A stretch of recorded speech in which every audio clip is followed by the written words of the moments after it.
podcast is intended for mature audiences. The views and opinions expressed are those of the panelists and do not reflect in any way those of the podcast partners, sponsors, or affiliates. Enjoy. Hi, this is Michael Buffer, and you're listening to the Voice of the People. Let's get ready for Boxing Voice. Hey, Daddy, this is Dollar Beat. BoxingVoice.com. No matter what nobody say, man, Spirit, can't nobody fuck with me, man. You know, I can't be fucked with, you know. Dollar D Beyonce Productions. Whether you pay to see me win, or you pay to see me lose, you're gonna pay. Fuck it, your kids still gotta eat. I don't have to watch, you know, any footage of a fighter. I mean, because I'm Floyd Mayweather, everybody gotta watch me. I knew eventually I was gonna have to fight Oscar. I feel like he was straight up and down, no special effects. BoxingVoice.com. How can Canelo have the biggest deal? Your deal is for $300 million, and I made $350 million just in one fight. And you're fighting on the app. BoxingVoice.com.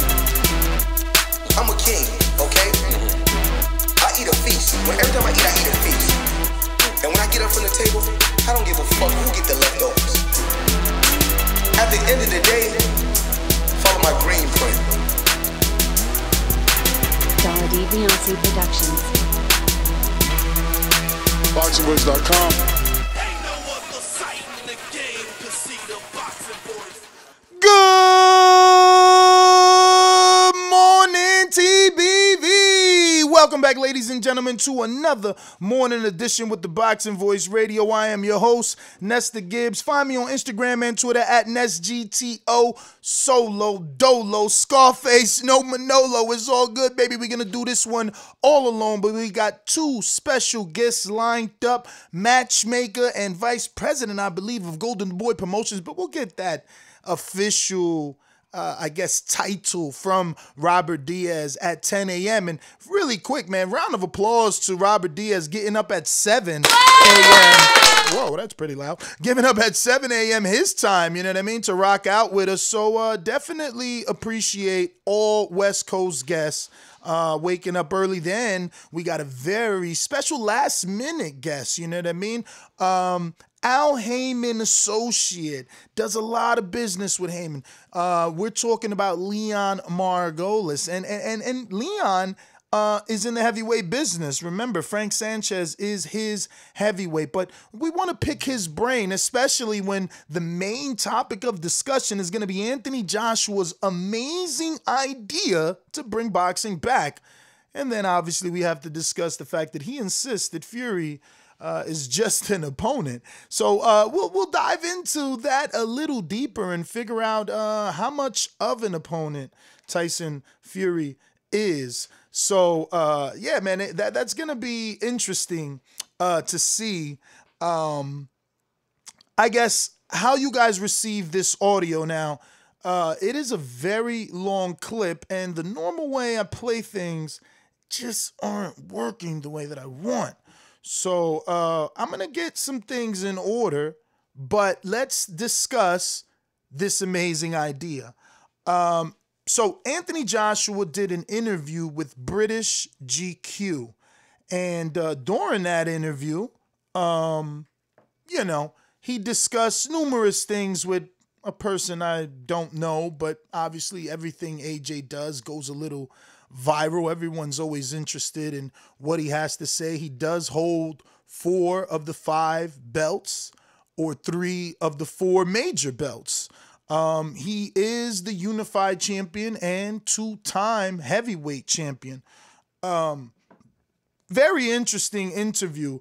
He spoke of not just getting his beach body back for the summer, as many of us are doing during this quarantine lockdown. People are getting in shape, wanting to look better. AJ was specific in saying that he is working on his craft during this time, working on his timing during this time. And, I found that very interesting. Very interesting. This version of AJ seems to be different, focused. He spoke about, in the past before the loss, and this is not the first time that he said that, but he spoke about in the past before the loss, hearing these motivational videos and thinking to himself, well, I don't need to do that because, I'm not necessarily suffering or going through the things that these motivational videos are speaking of. But then he did, obviously, when he suffered his first loss at the hands of now the first ever Mexican, heavyweight champion, Andy Ruiz. He was able to get that loss back, avenge that. And I think he's come out of it mentally stronger. He reminds me of the interview that Earl did with the Showtime basketball guys and stuff, where he was like, he hears everything that people are saying, and so is AJ. He's watching and listening to what everyone is saying, and obviously it's affected him, and that doesn't mean that it's affected him negatively. It means it's affected him and it's motivated him. It has him in the gym working now. Instead of thinking of beach body. Remember, AJ was a dude that everybody criticized for being too bulky, being too robotic, and really he's taken that criticism throughout the years and really changed things, right? Obviously, in his last performance against Andy Ruiz in the rematch, where he became two-time champion of the heavyweight division, he showed less roboticness, if that's a word, right? Like, he worked on boxing, he worked on fluidity and being a little more agile. So yeah, I don't know. This one is interesting, but I got the video pulled up. Let's dissect it and get through it, man. So bad. Where are you? In the car? Yeah, so after this, I'm going to do my cardio. So I want to get back home before 8 o'clock, have my food so I can get an early night. So I always just tie everything into one big wheel. This is what I like about you. This is what I need more of, I think. I need more structure and less chaos in my isolation schedule. But you know what it is? Chaos isn't always good. My life is full of chaos as well. Oh man, it's been a chaotic few weeks. How have you found the switch? I mean, as you said before, that you're a man that's used to isolation. So has this been a breeze? Yeah.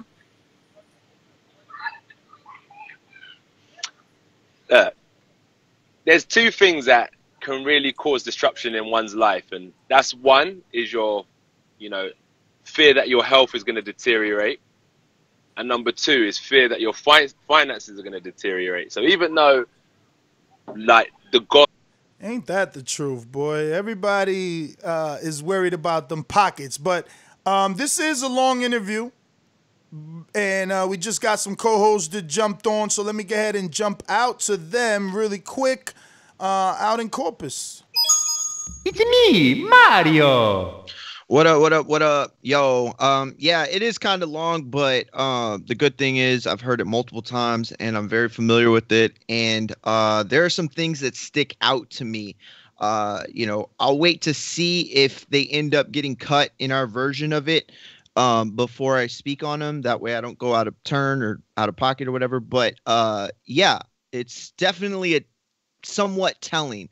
I mean, maybe I could be reading into certain things a little more than necessary, but yeah, AJ definitely has a very nonchalant attitude right now. You can tell that he is dialed back, and I think that he's really focused. It seems like he's not worried about who he's getting next or when he's getting them. But yeah, we'll jump into it. I'm the most brutal and vicious and most ruthless champion there's ever been. There's no one can stop me. Legs to the conqueror. No, I'm Alexander. He's no Alexander. I'm the best ever. There's never been anybody like me. I'm Sonny Liston. I'm Jack Dempsey. There's no one like me. I'm from Nairclaw. There's no one that can match. Champ! Sorry for being late, ladies and gentlemen. Get your cup of coffee ready. If you're across the pond, get that tea if that's what you fancy.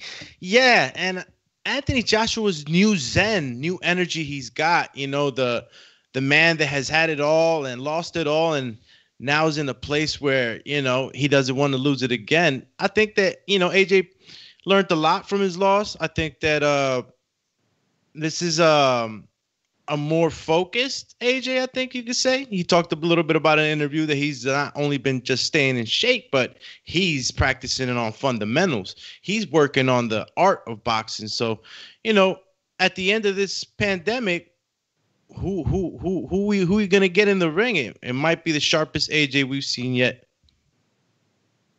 Yeah, man, listen, I've been having so much trouble with this audio. I'll just be real. It's so long. So this was an Instagram live video done by GQ, British GQ. And I tried to edit it down. I should have not used my mobile phone and instead used some laptop software. That being said, I couldn't get it where I wanted. So we might have to bear with some unnecessary audio as they just talk regular things. But there is an amazing idea that AJ had in this interview to bring boxing back that I think is going by the wayside. Like, no one has mentioned it. And I think that it's actually, it can work. So hopefully we get to the audio there, but I'll just throw it out and see if you guys heard it and touch on it a bit until we come across the audio. But essentially, if I understood correctly, because obviously we are on two different sides of the pond, it sounds like he is proposing a drive-in theater style boxing. And I think that's official. Took it back to the 50s. Take it back to the 50s and even in the 20th century. Think Sonic Restaurant. Not that I go to Sonic unless I'm buying a Snickers Blizzard. I'll be honest. I do not eat their food. But the ice cream Snickers Blizzard, I'll freak it up. That being said, they come to you, well, they used to on roller skates, right? And with the little tray, and they got the little digital stuff now that they could take your order. Imagine we could pull up. And for promoters, that's why I got one on, because it's like, it's free. How many concerts are done in the open field? You could just get an open field now and like, I mean, I guess it ain't gonna work because the cars can't see the ring, but you have to have a giant monitor, right? And you could get those inflatable ones at this point. I'm just saying, hell yeah. We can build Megatron. We can build on AJ's idea, is all I'm saying. Mario smirking like, I don't know. He's about to kill us with the pessimistic. He's being pessimistic. It's not even that. It's that I took it as a joke when he said it. Not a joke, but like he was being, it was like sarcastic. How'd you take the backyard? Well, that is kind of true, though, the way, he was, in a sense, referring to Eddie, when he said that. So, that part of it, yeah, but that thing is, and that's not like why I don't think it backyard, was. That's why I don't think it was a joke, Mario, because he said it in the same breath as Eddie. He did. And you're right. And he said it in the same breath as Eddie being innovative, going to his garden. So it's like he's praising Eddie, and that's why he says he likes Eddie. So I don't think that his idea was sarcastic or a joke. I like it. I don't know. You guys got to help me. Again, we together as a community, I don't know if we can park on a downhill with the emergency brake so that the ring is down at the bottom and we're kind of like able to look at it.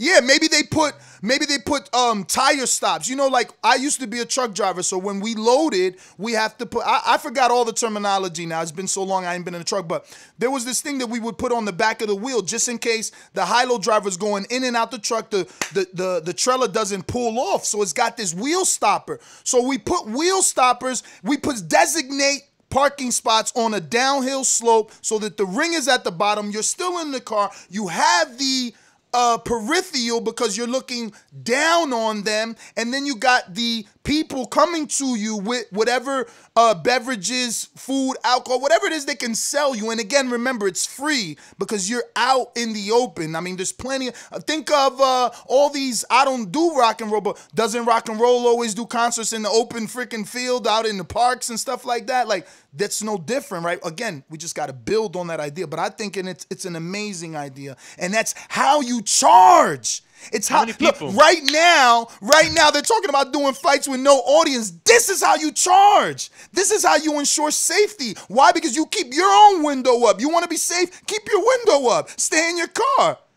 Bring your mask and your gloves. You don't even got to buy food, right? For the customer, it's like it's even cheaper. You're in your car. Bring your cooler with your 6-pack. Bring your kids with the freaking potato chips in the back, or spend some money at the arena. But I think that if Mario's right and he was just playing, bro, he must be a Gemini spitting out ideas like that. I think you can do that. That is hard. Let me make sure that I have this correct. So are you saying that it's like a drive-in, like a drive-up, and there's going to be like a big screen that people can watch? Or are you saying like they drive up and they pull up on the actual fight? Both. Whoa. So if you can find some way that like the cars are pointing down, right? Think of stadium seating. Think of Madison Square Garden theater seating where it's bleacher style, but now the cars are. So again, for safety, you got concrete, like the parking lot, concrete cylinder blocks on the floor so that the car doesn't keep rolling into the next car. If it's that steep, remember, you just need a slight slope to be able to see. And then you also could put jumbotrons. I don't know. Think of a football stadium, right? They got the jumbotron there. Would people pay to go and see it on a big screen and not really get to see it in the ring? But either way, it's a way to charge, man. It is a way to charge.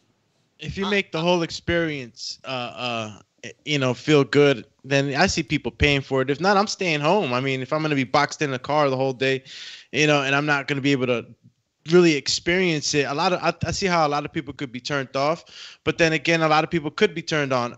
How many people we're looking at, because the whole thing is that everybody's going to need to use the bathroom too. So if you're staying in your car, they're going to have to set up lines on how to direct traffic. I don't see too much problems with those things.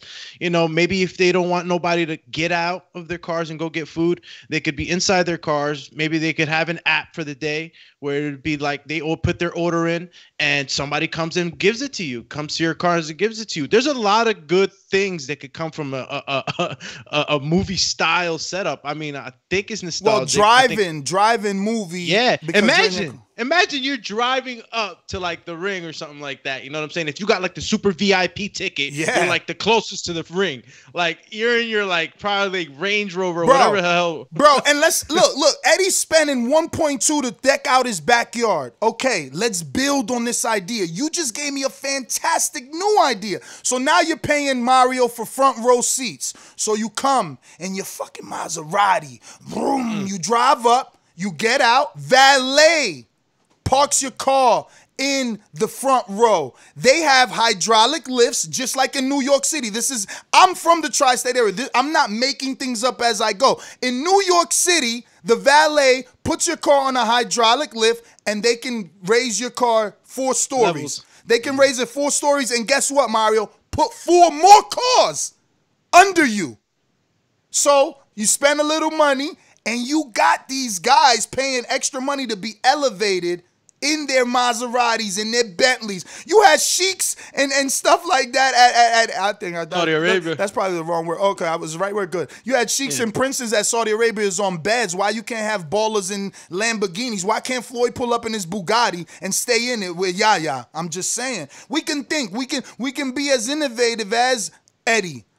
But there's ways to make his idea work, I believe. And I shout out to someone, I think it was like Silver Sylvester or something like that. He said, look, this idea is better than, did he say? Oh my God, he said this idea is better than a private island and it's probably cheaper. So we were big on the private island idea. And think about it. I just went to Walmart for the first time in almost 3 months. Bro, there was thousands of people there. All they have is designated lines. They have arrows to tell you which way to go. Like, you can't just go up and down the aisles anymore. But if Walmart is that packed, believe me, boxing could bring boxing back with fans. I went to Walmart and Home Depot. Those things are chaotic. I mean, I'm in the tri-state area. Yes, granted, we probably have a lot more people than you guys. Have you been to Walmart, Mario, and Doomy? And how's your experience been? Because I feel like there was an excess of cars in the parking lot and people in the freaking store. Yeah, there's definitely been more people, especially as soon as everything started lifting here.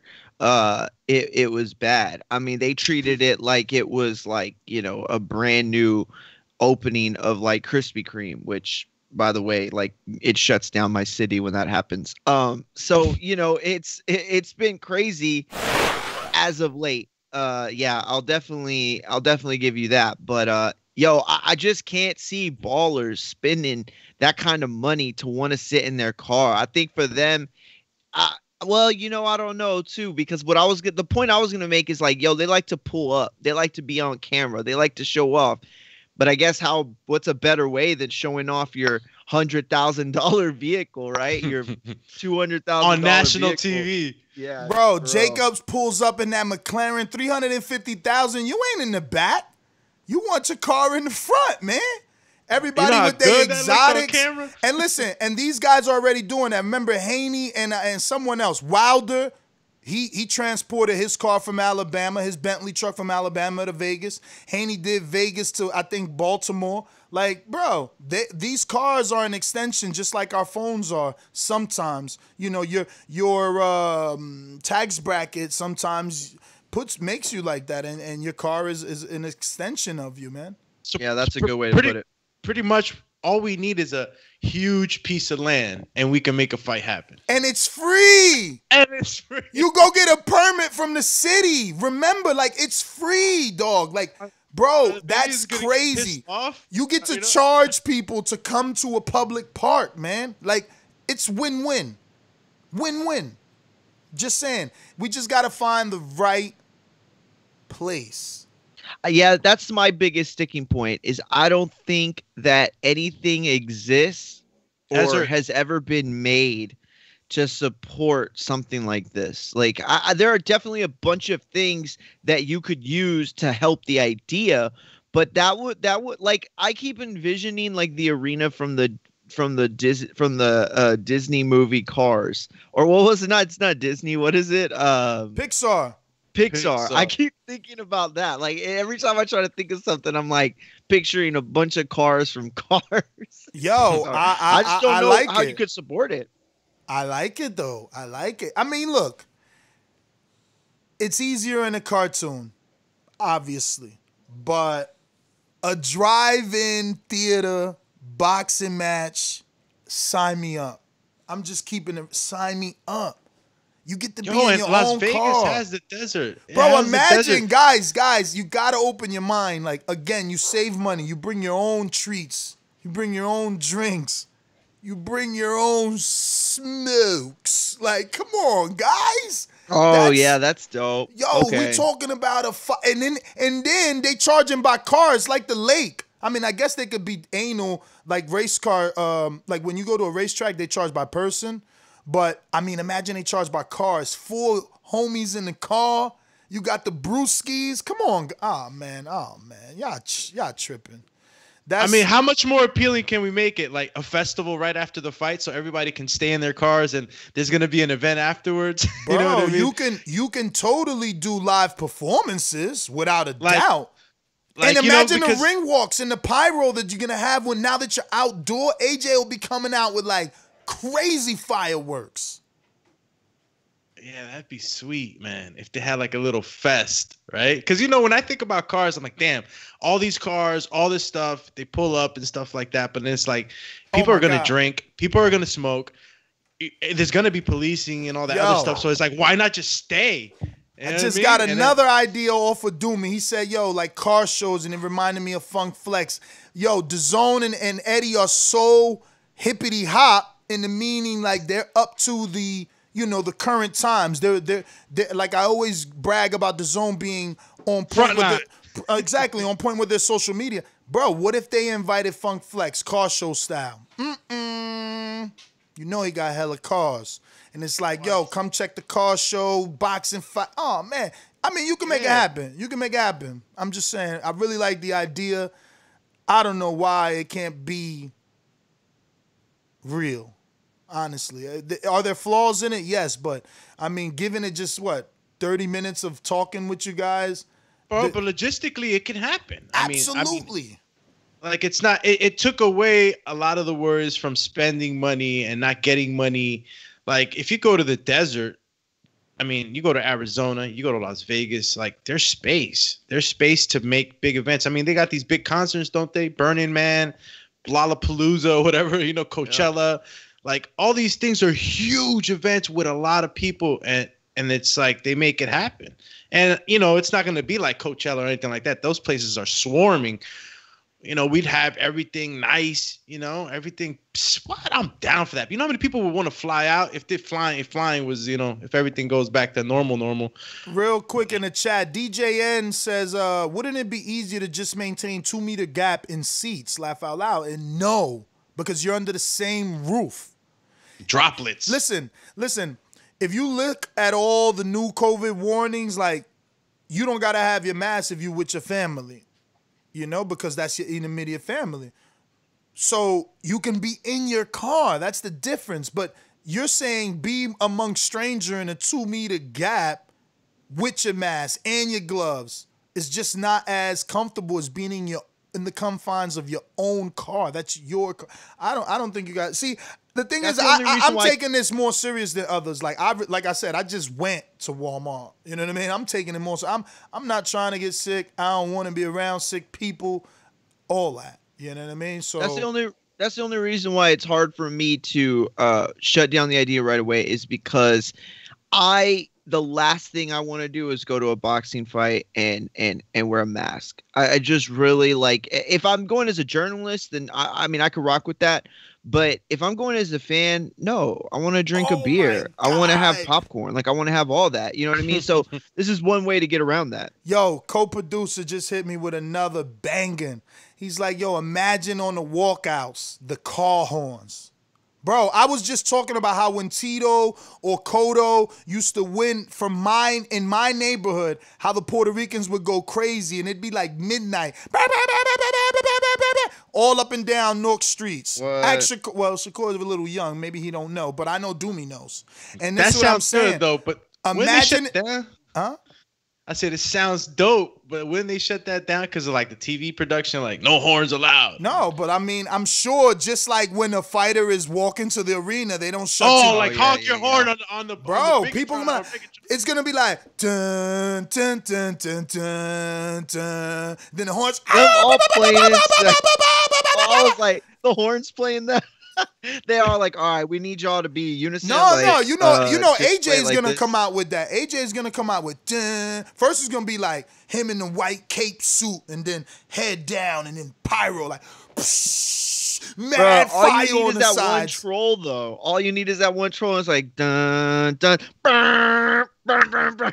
Right during this thing. I mean, look, I'm sure outdoor sound system is gonna outweigh anybody, but you want they can figure out a way to do that. You want the engagement. Yeah. You still want the engagement from the people. The car horns are just telling you. I don't think it's a big deal. Yeah, the car horns are just saying that these people are excited for what's to come. But it's like when people stand in the first round. You know, they usually stand for at least like a minute, sometimes almost the full first round, and then everybody sits back down. It would probably be something like that where they honk the horns for like the first 30 seconds to a minute. Yo, how many cars? That's like cars take. That's the thing right there. That's the only part I can't get around is that it wouldn't work for the average person. I think that it definitely could work. You're a baller. You want to get in. You can afford a price ticket for a very limited space event. But you know, how does the average Joe get there? You know, am I gonna be pulling up in my Ford Escape? Like, and everybody else is sitting there like dope whips. Like, I don't know, man. I can't. You know what I mean? Like, I'm pulling up in my little Punto Ocho, and my man's got a McLaren up there. Oh man, bro. I wouldn't even know. I wouldn't even know what to do. And like, I can imagine right now. It's like me with bird shit on my windshield, bird poop on my windshield, and like Mayweather in the front with his McLaren, like. I mean, the aesthetics of that, how that's gonna look, and like an aerial view. You know what I'm saying? It's just gonna be, it's gonna be looking crazy. But I see it happening. It's just that's a lot of cars. You just think about what 250 cars looks like. You know what I'm saying? Oh, think of 300 cars. You know, you ever been to like a stadium? You look at the parking lot, cars. Yeah, it's a mess. It's a lot of cars. So, and then you got to get that stadium seating angle, like Ness was saying. So you could actually like, you know, not be on top of each other's views. Like, I mean, hydraulics and all that sounds real good, but like, it's not going to be for everybody. That's why, I don't know, maybe the sand, because with sand, you could make a hill, you know what I'm saying? Just kicking up sand and. Oh, yeah. You know, it's a lot easier than pouring concrete and trying to get something like, you know, I don't know. It would it would be I think one of boxing's historic moments. Something like that would happen. You know, Yeah. I that's why I'm so, you know, like I like the idea. I like the idea because it would be something different, and it just shows the adaptation of the human race. Yeah, You know, definitely. And that's the big thing too, is like it might sound like a crazy idea right now, but like, you know, right now there are a bunch of things that sound crazy that in like 30 years are going to be like just normal for kids and adults. And like it's like, you know, 9/11 is the same thing. Like, you know, if you go back and ask people that grew up in the 80s and 70s about flying, and then we were to tell them like today, oh, this is what flying's like today, they'd be like, nah, you're crazy. That'd never happen. They would never pat down an elderly. Go ahead, Ness. All right, so we tracked down the main man, Leon Margolis, promoter of Frank Sanchez and many others. I believe you still have maybe something to do with Rob Brand. I don't know. But regardless, how are you? Good morning. No, I never was involved. I never was involved with Rob Brand. I'm confusing with Greg Leone, is it? Yeah, well, please. So we are talking, before we get into any of your particular fighters in business, we're discussing an idea that Anthony Joshua just kind of spoke of in a British GQ interview where he said, bring boxing back kind of like drive-in movie theater style. Now, you and I are a bit older than some of these younger listeners, so I remember drive-in theaters, and I'm debating with my co-host that I think it's a fantastic idea coming out of COVID and quarantine. What do you think? It's a very interesting idea. It'd be great. I think it'd be great television. What are people going to do? Beat their horns and click their lights when something happens in the ring? I mean, it's kind of cool, actually. And I'm thinking, look, it's like create a very interesting television show. Exactly. I remember like Woodstock and I don't know, some of these other concerts. They're like an open field. You don't even have to pay for the field, and you can charge people to actually watch the event regardless. Uh-huh. Well, there's been boxing outside in like you know, the city center stuff they used to do in Las Vegas and stuff, and so there's been boxing in town centers, you know, outside on a street corner or on a busy intersection. So that's been done before. But the fact that people can be sitting in their cars, which will keep the social distancing measures in place, is even more fascinating. The fact that they're behind the wheel of their vehicles creates an additional production element for the television show. Could be fascinating. So speaking of ideas and innovation, what do you think of Eddie Hearn's backyard fight camp idea, he's calling it? Well, if you remember, not going back not too long ago, certainly in the 90s and maybe even in the early 2000s, ESPN used to run a fight series in the backyard of the Playboy Mansion. Oh, yeah. And I did a couple of events back there. And Sugar Ray Leonard and I did an event back there on ESPN Friday Night Fights, and it was a blast. It was great. Everybody was out by the pool in the grotto and watching boxing. How'd that work? Like, why didn't you? I mean, that sounds amazing. I mean, I'm sure, like, did you sell tickets? Because I'm sure guys were lining up to buy extra tickets. Well, no, it was VIP. Okay. And I don't know. You know, I want to tell you, I don't know. I don't know. There could have been money that transpired between some of the big players and the promoter. I don't know. But the two that I was involved in, it was pretty much a partnership deal with ESPN, and ESPN paid a little bit more of a license fee to cover the loss of the gate. You know, and it was really just everything was done. So like we'd fly to LA and we'd do the weigh-in and a press conference in the hotel, and then we get on buses and they would take us to the Playboy Mansion. The fight would occur, and then they would take us home.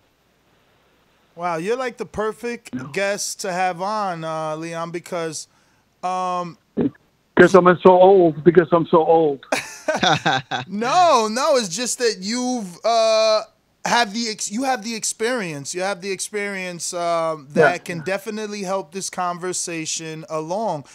We have the partial topic is Anthony Joshua insisting that Tyson Fury is just an opponent, and when it's all said and done, he'll be the greatest heavyweight of this era. I agree that if he can possibly beat Tyson Fury and Deontay Wilder, and maybe like one of the big names coming up, maybe like if a Hrgovic pans out, or a Dubois, or even a Jagba, and he takes them out before he goes, I can see him being mentioned as the greatest of this era. Can you? I don't know. That's a very tough question. He certainly has shown vulnerability. He certainly has been protected. And he came to the United States once and got knocked out. And then he beat, in a rematch, he beat an overmatched guy and really boxed him safety first when Ruiz wasn't ready. I don't know. Anthony Joshua is a great fighter, and he's a great technical fighter. But he's got flaws. And the great thing about the heavyweight division is that all of the fighters seem to have flaws. Now, to me, Fury has shown, Fury to me is the most fascinating of all of them, because you watch him and he looks like he has flaws, but nobody has yet been able to exploit those flaws. You know, for example, we all knew that Deontay Wilder was one of the greatest punchers of all time, but certainly had flaws and was vulnerable, and he got exposed by the last fight with Joshua. And of course, Joshua, we knew, had flaws. Klitschko knocked him down, and he got a long count. And then Ruiz, who's not a huge puncher, stopped him. So they knew he had flaws. So far, Fury has managed to get past those flaws and still managed to answer every question. I remember a fight. I don't know if it was. I think it was at the small room at the Garden. It was Tyson Fury. It was one first or second fight in the United States, and he fought. At that time, he was an up and coming heavyweight, and he fought Steve Cunningham, who was not a big puncher and a cruiserweight, and he almost got knocked out. I mean, he was on Queer Street his fight almost got stopped. I don't know if you remember that fight. So, I totally remembered it, and that's why I picked Wilder to win. Yeah. But, I mean, Fury showed that he can make adjustments, and he also, I guess, gave us the impression that he just couldn't get up for a Steve Cunningham. He can get up for a Vlad or get up for a Wilder, so I'm assuming he'll get up for an AJ. And that's right. And fighters improve. They improve. I believe Joshua is still young enough that he's still improving. Or you would hope he'd still be improving. But you said protected. None of these three heavyweights we're talking about are old men, you know? But you said protected. Don't you think that Joshua has the better resume out of the three? You know, obviously Fury has the big wins, but there's only two. Like Joshua's faced, I don't know. No, I think Fury's got the best resume by far. With only 2 wins? But it don't matter. He beat. Forget he beat Klitschko. You got to go back. He beat Klitschko way before Joshua. Well, that's what I'm saying. 2 wins, Vlad and Deontay. Where AJ has, you know, Charles Martin, Dominic Brazil. Yeah, but he also had.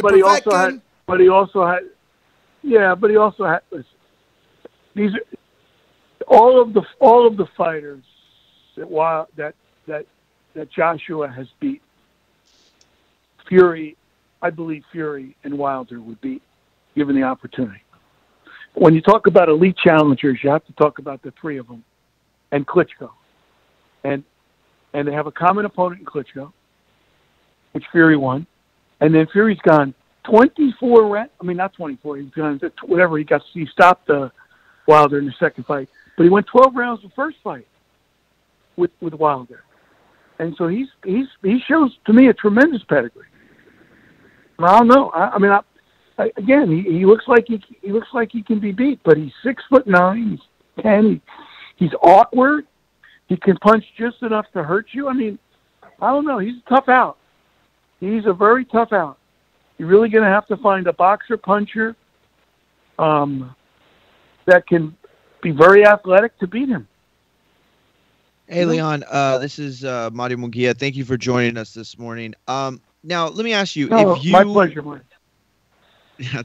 If you were advising Deontay Wilder, let's just say that, everything going on, would you advise him to take any sort of step-aside money and allow Joshua and Fury to happen with the presumption that he gets the winner?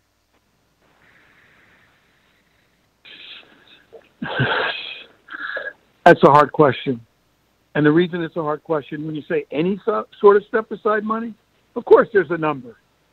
There's a number for everything. But it's got to be a tremendous number. What's tremendous to you? It's got to be a tremendous What's number. tremendous to you? Because we seen Andre Ward, Timothy Bradley say, take $20 million and go work on things, as if to say that $20 million was out there. I know that's an astronomical number, but what do you think is realistic? That's a tremendous number. If somebody, I don't think there's a fighter in the world, with maybe the exception of Floyd, that wouldn't take $20 million to step aside. Yeah, but my thing is, where did Bradley and Andre Ward get that number from? That must have been a hypothetical. You as a promoter, can you give us something that would be more realistic for this specific fight, knowing what this fight generated last time, knowing what the interest can be this time? Or even like a range. Here's the problem. Here's the problem. It's got to be upwards of $10 million. Whoa. It's got to be. If he doesn't get that kind of money, he might as well force his hand. Why does it have to be upwards of $10 million? I mean, you asked me to give you a range. Well, no, I'm just saying. Look, we did some research. We did some research. research. Why does it have to be upwards of 10? Let me just remind you, we did some research, and Lennox Lewis accepted $4 million from Tyson for step aside, and that was, what year was that, Mario? The money was the money. 96. The money was very different in those days. Yeah, money was very different in those days. It would have been like with inflation, it would have been something like $8 million now. Even actually, I think a little over. Yeah, $10 million. Yeah, because if a guy if the real numbers for the fight were $10 million, so a guy wasn't getting 25, 30 million. So a guy was getting $10 million for the fight, so $4 million is 40% of his purse. So if a guy's getting $25 million for the fight, $10 million is 40% of his purse. And you believe Wilder would get $25 million for the third fight, even though the numbers didn't, come in as high as? I mean, Bob was expecting Bob was expecting $2 million, and we only got $850, $750. Yeah, well, Bob wasn't. Yeah, but I mean, even $850 at $70 with paying the it's still 25, 30 million to the promoters, and that doesn't count the gate, which we know is $15, $20 million. So I mean, it's still, listen, Wilder's got to look at it that he's got to make as much money he can in his next fight. That's the way he's got to look at it. And he's vulnerable. And his people know he's vulnerable. And it's got to make sense. And what happens to, how do you enforce the rematch? How do you, what? Okay, so they agree to winner fights Wilder. Fury and Joshua fight, the winner fights Wilder. Okay. Now the winner says, Fury wins the fight, says, I don't feel like fighting him again. Screw him, he had his chance. Then what happens? You get in the litigation? A lot happens between the time you make a deal for a rematch and you actually get and the bell rings for that rematch. So it's a business. It's a business decision. If I was advising Anthony Wilder, I would say if it's not upwards of $10 million, enforce your contract. Now, Leon, was anybody going to jump in? I felt like yeah. Yeah, I was about to, but go ahead. Yeah, good, because I don't want to forget this. Put yourself in Al's shoes, right? Like, you're Al Heyman. Is it wise of Wilder to accept, let's say they don't offer him 10, but they give him 5, and just you put on Wilder versus Ruiz in Las Vegas? And what happens if Wilder stubs his toe? You said what? What happens if Wilder stubs his toe? What happens if Wilder stubs his toe? I mean, here's the problem you have. Here's your problem you have if you're Al Heyman. Here's the problem you have. Okay, when you control the heavyweight champion, everything else goes your way. You have a lot of leverage in the remainder of the industry on many levels, whether it's signing a heavyweight, whether it's negotiating a television deal. You have a lot of leverage when you've had the heavyweight champion. I've had 2 heavyweight champions. I know the leverage it gives you. If you don't have the heavyweight championship, okay, then you have no leverage. The only leverage Heyman has right now is the fact he's got that rematch clause. Once he gives away that leverage, he loses all his leverage. And that's more important than the money from a long-term standpoint. Look what he's been able to do using Wilder and the WBC title.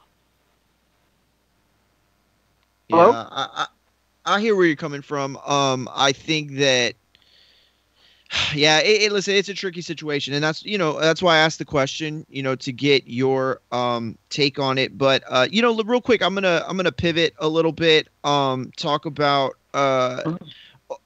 what's your opinion on Alexander Usyk, and what do you think that or I'll just say, where's his ceiling in the heavyweight division? He's a very good, certainly a top 10 heavyweight, maybe a top 5 heavyweight. Right now? Very, very, yes. Okay. He's a very, very good fighter. Obviously, having been involved in running the World Boxing Super Series, I know how good he is. He beat my guy, Murat Gassiev, in the final. So I think he's a very good heavyweight. The 2 questions I have are his boxing IQ and athleticism going to be enough to survive against the big punchers in the division? And does he have enough power to keep the big punchers in the division away? Because one of the things we all know is you can be a heavyweight, you could have a great chin, but if the big heavyweight cracks you right, you're gonna get knocked out. So the question is, what happens? And does Usyk have enough to stay away and enough power to keep people away? That's my question. I don't know, but he's tremendous athlete, tremendous boxer. Not a big puncher, but it can hurt you. It'll be very interesting to see him. I'm curious to see how he does in the heavyweight division. Now, we'll stay on Gassiev for a second. What are the plans to bring him back? It's been since 2018, I think he last fought. The cruiserweight division has been really good over the past few years, and it's still, in really good shape. And it's definitely a division, I think, that's underutilized when it comes to producing heavyweight stars, at least compared to, older days. And obviously we deal with super heavyweights these days. But what do you think Gassiev has looking forward? Well, first of all, remember the cruiserweight division. Cruiserweights are basically yesterday's heavyweights. I mean, Joe Louis was a cruiserweight. Muhammad Ali was a cruiserweight. What was Frazier? 203 pounds? They were all cruiserweights. Yeah. All of the great heavyweights of yesteryear. So it's the size that's become the difference. Not that one division is more gifted than the other. It's the size. Gassiev, to me, is a natural in the heavyweight division. The problem with Gassiev is that Gassiev has had some very, very significant injuries, and it'll be, I don't know how he's going to recuperate, but the Gassiev that we saw fighting Dorticos in the semifinals last year would have been a monster in the heavyweight division.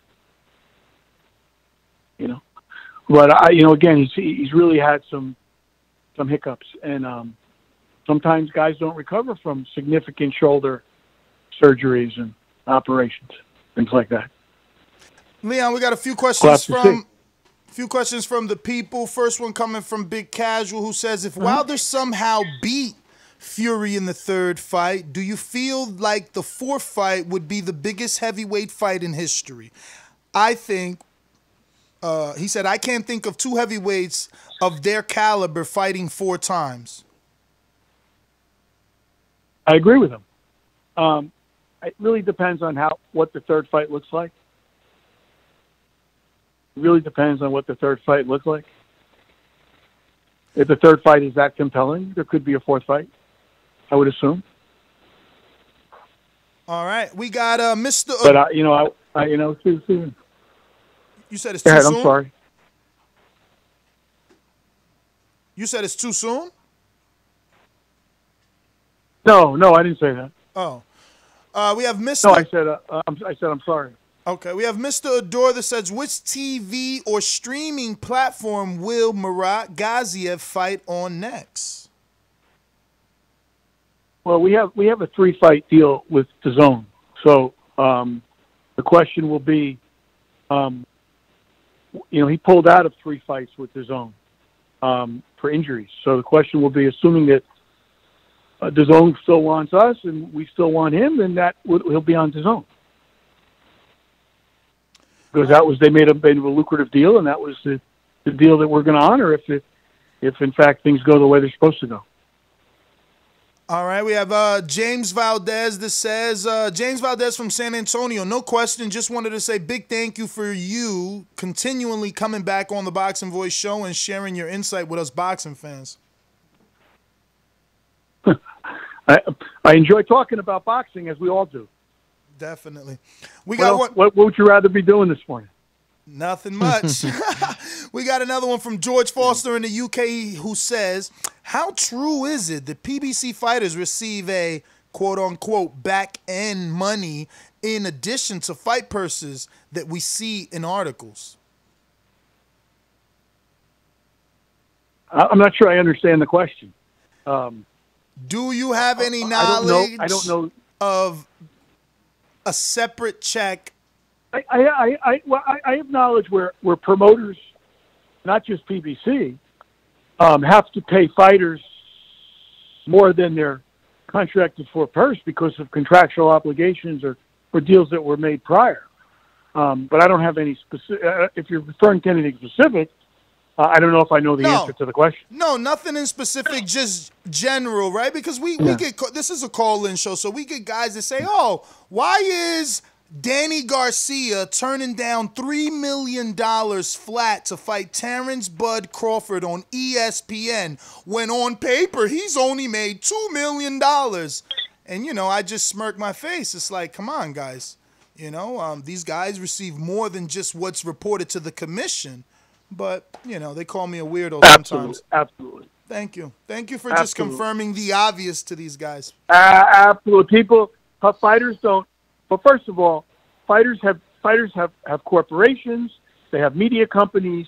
They have other ways to distribute their revenue that maybe saves them some tax money, some sanctioning money. What's reported on the bout commission purses isn't necessarily all the. You certainly don't put on the bout contract if you got a percentage of ticket sales or if you got a percentage of the pay-per-view. You don't put that on the bout contract. Oh man, this is the best interview we could have had this morning. Just giving some game to these guys, just free game right here. Last one is from George Foster in Dallas, Fort Worth, who says, which promoter will likely is more well. He's missing a word here, so we're going to try and do this. Which promoter will likely to have more success after C-19, the pandemic, obviously? The promoter that's able to make the best platform deals. Well, because if without a platform. But don't they already have it? I mean, Bob without a already has platform. ESPN, and you know, Eddie already has the Zone. That's correct. But we don't know the commitment of any of the networks or platforms going forward.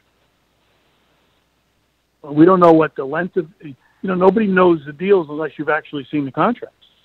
You know, is there another network sitting in the weeds that's going to come up and pay a promoter more money? But the answer is, to me, PBC is as successful as they've been, is because they're the only true television platform in boxing today. When I say true television platform, all their events are on either free TV or cable or premium cable. None of their events. It's not like ESPN can put it on ESPN2. They can put it on ESPN1. They can put it on ESPN Plus. Where if you're watching PBC on Fox, you're seeing it on channel 7 or 10 or whatever your local, Fox affiliate is. So I mean that's a big advantage PBC has, and also from an exposure standpoint, if you look at the numbers, an ESPN rating of 1 million homes would be a home run. If you look at a Fox rating for a PBC Fox rate, 1.5 million homes is really an average or even less than average rating. You see 1.5 million, 2 million people watching on Fox. That's a big difference.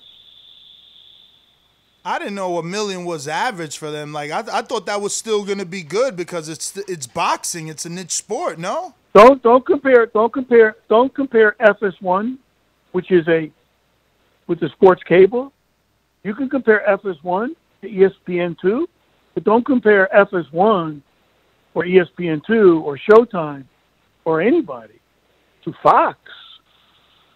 To the NFL, to Super Bowl. You're talking about Fox Network.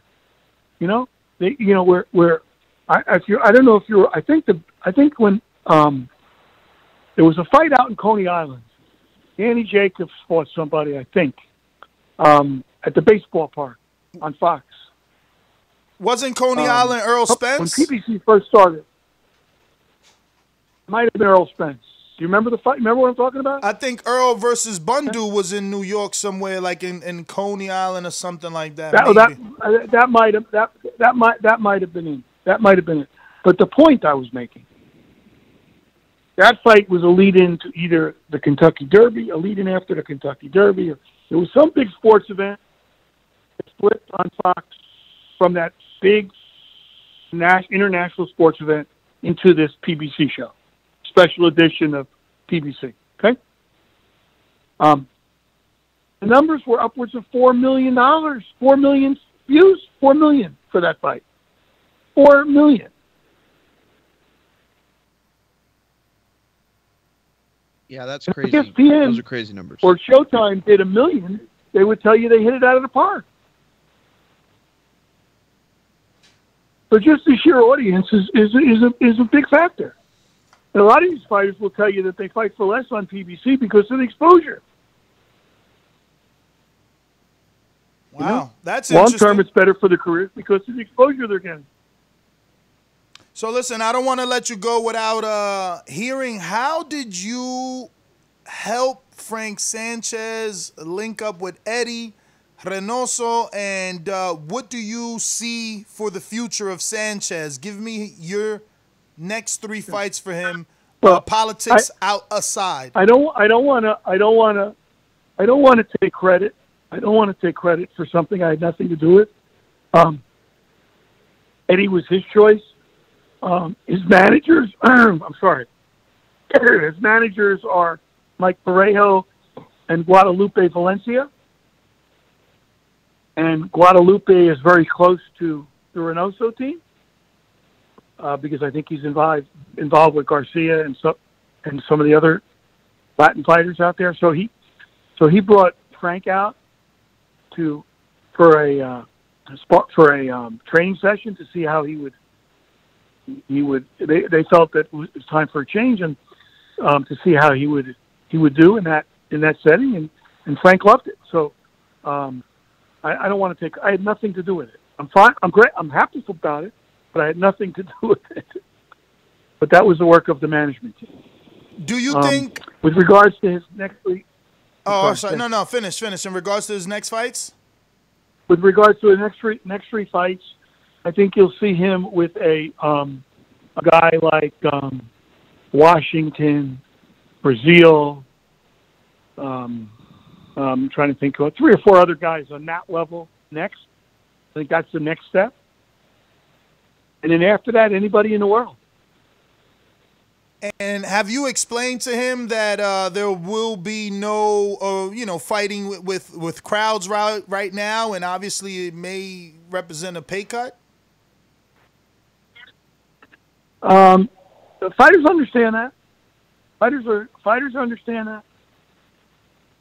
And the fighters that have made an awful lot of money may not fight until there are crowds, because they're not going to take the pay cut. The fighters that are hungry and on their way up are going to take the money and fight. So we all got to get creative in the sport, you know. Hello? Yep. No, I hear you. Well, Leon, man, I want to thank you, obviously, for coming on. We appreciate you giving us some time and talking thanks some for boxing. having me. Nah, man, we always appreciate you coming on, man. I got the number now, and I will definitely text instead of email so that we can communicate a little bit better and get you on a little more regularly, because obviously our guys definitely enjoy it. But thank you again. If you have any social media or you want to give out your website or something, please do so. No, we're good. We're warriorsboxing.com. But I just want you all guys, everybody to stay safe and have patience. Definitely. Because it's going to take a little while longer to get all this stuff cleared up. But we'll be back stronger and better than ever a year from now. All right. Well, thank you so much. Okay, there you have it, ladies and gentlemen. Bye-bye. Leon Margolis of Warriors Boxing. Not only a promoter, but an associate of our, as you can see, the names mentioned for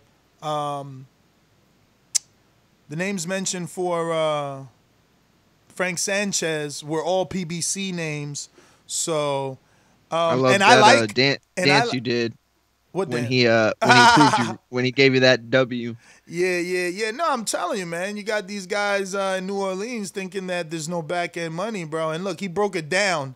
You know, I didn't even know the back end money for the concessions and the tickets and the pay per views. It don't go on. And meanwhile, we got guys like Shiloh. You guys got no IQ. Talking about boring interviews because you don't want to learn of the sport. You just want to sit there. Bro. Exactly. You just want to sit there and say, "Oh, I'm going for the red team. Red. No, blue, red." Bro, it's more than that. We got to understand how red and blue come together. How they get in the ring. Exactly. Why? Like that's the best way to say it. This is what that interview was giving you. This is a guy that talks to Al a lot, bro, and that's been promoting for years. He's had some big name heavyweights. You guys should look. Google is your friend. Isn't that one of my best phrases here? Google is your friend, bro. Like you can just Google these people's name and not have to say dumb things. But yeah, we got. I wish you would come on. I wish you would come on. On Skype. That would be dope. We're supposed to get Robert Diaz on Skype here. Let me see if I can put this number in here and we see him. Was it supposed to be at 10? Yeah, it was, but I was texting with him. Okay, cool. Yeah, keeping him because he's giving me a different number. I don't know if this one is gonna be the Skype one. Gotcha. It's not. So we're just gonna get ahead and add him. I'll be back. Hold it down. Okay. Yeah, look, I'll talk about, some of the things that stuck out from the AJ conversation. He talked about the fact that if Pulev were to wait, and actually I think it's one of the Margolis' fighters in Charles Martin would have to eventually fight for, whatever, like the mandatory would be taken off him. That's a huge facet that has to be talked about in terms of whether or not these guys would have eventually taken step aside. I've always assumed, Pulev, he just takes it, whatever, Bob conks him on the head and says, you do what I say. And then it's like, whatever. But knowing that now, knowing that the mandatory just evaporates essentially, how can you walk away from it, right? If you're Pulev, there's no way. Yeah, no, it's a huge decision because you could have just gave up a lot of money. Exactly.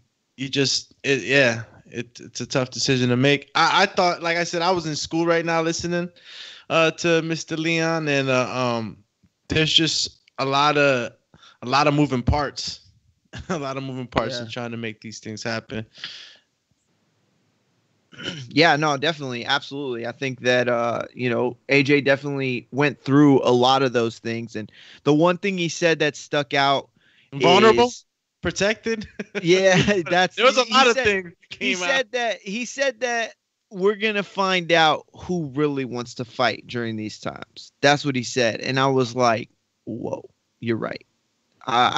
He's absolutely right. We're going to find out who really does want to fight and who doesn't want to fight, because let's see for some of these guys to take, easier setup fights, stay busy type fights in front of no crowds. It's a really good way of just saying, I don't really want smoke right now versus guys that are going to get into the thick of it. You know what I mean? Guys like Teofimo and Lomachenko who fight each other in front of no crowds. Those guys want to fight. And I think that was ultimately AJ's point is like, if we got to lose out on that, gate money, it's because we're striving to be the best and we're striving to be the best after all this is said and done and their smoke clears, who's standing at the top. You know what I'm saying? So I like that. I like that answer. I thought that was definitely something worth saying. He thought real highly of Tyson. Feels like Tyson is the guy. Styles make fights, man. I'm gonna be tooting my horn or whatever, blowing the horn for AJ if that fight happens with the Gypsy King. But vulnerable, Absolutely. he said Wilder was a bit vulnerable. He said AJ was protected along his way. Looks like we got our next guest, Mr. Robert Diaz. How you doing, sir? Good morning, guys. Thank you so much for having me. How you guys doing? I like that hat. Thank you. Obviously you're doing better than us, man. You have a beautiful tan. Where are you? I'm here in Southern California. I can't complain, man. I'm enjoying the weather. We have beautiful weather right now. Yeah. You're looking like you got great weather. So I guess COVID's not affecting you or the family personally? No, it's not. I mean, the only effect is it's day 70 of lockdown. But, and hearing what's going on around the world, however, taking a negative, turning it into positive. For us that work in boxing, we're always on the road, missing out on a lot of things, family things. Now, obviously we're not missing out on anything. We're together 24/7. So taking that time to reconnect with the family and stuff. So obviously for those that may not know your role at Golden Boy, can you just, I guess, give your title and how long have you been in this business? I'm a VP and a matchmaker at Golden Boy. I've been at Golden Boy for 13 years now. And prior to that, I was working with Marco Antonio Barrera and his team for almost 10 years. So can you just walk us through matchmaking? How long have you been matchmaking? That's something that we like to do here a lot. Like say, oh, this guy should fight this guy. Why doesn't this guy fight this guy? Can you just... How long have you been doing it, and what is truly the process? Well, you say, you guys do it a lot and the fans do it a lot. That's who the matchmakers are. I mean, the best matchmakers out there are the fans. They're just not officially doing it, for a promoter. But I've been doing it for 13 years. When I started at Golden Boy, I was brought on as an assistant to help out Eric Gomez, who was the matchmaker at the time. Since then, I mean, it's with a company like Golden Boy that was having so many shows week after week after week. That crash course was like, you're going to learn it or, it's sink or swim. So what is it? What's the process? What the fans see is this fight's a natural. Why doesn't it happen? Oh, my God, I can't believe they don't think of that fight. Well, that's the natural. That's the easy part. of thinking of that fight. I mean, sometimes you're in the shower, sometimes you're having lunch, sometimes you're, taking a jog, and that fight pops up. Hey, you know what? This is a natural. But there's obstacles to making that natural filtration into the ring. And what is that?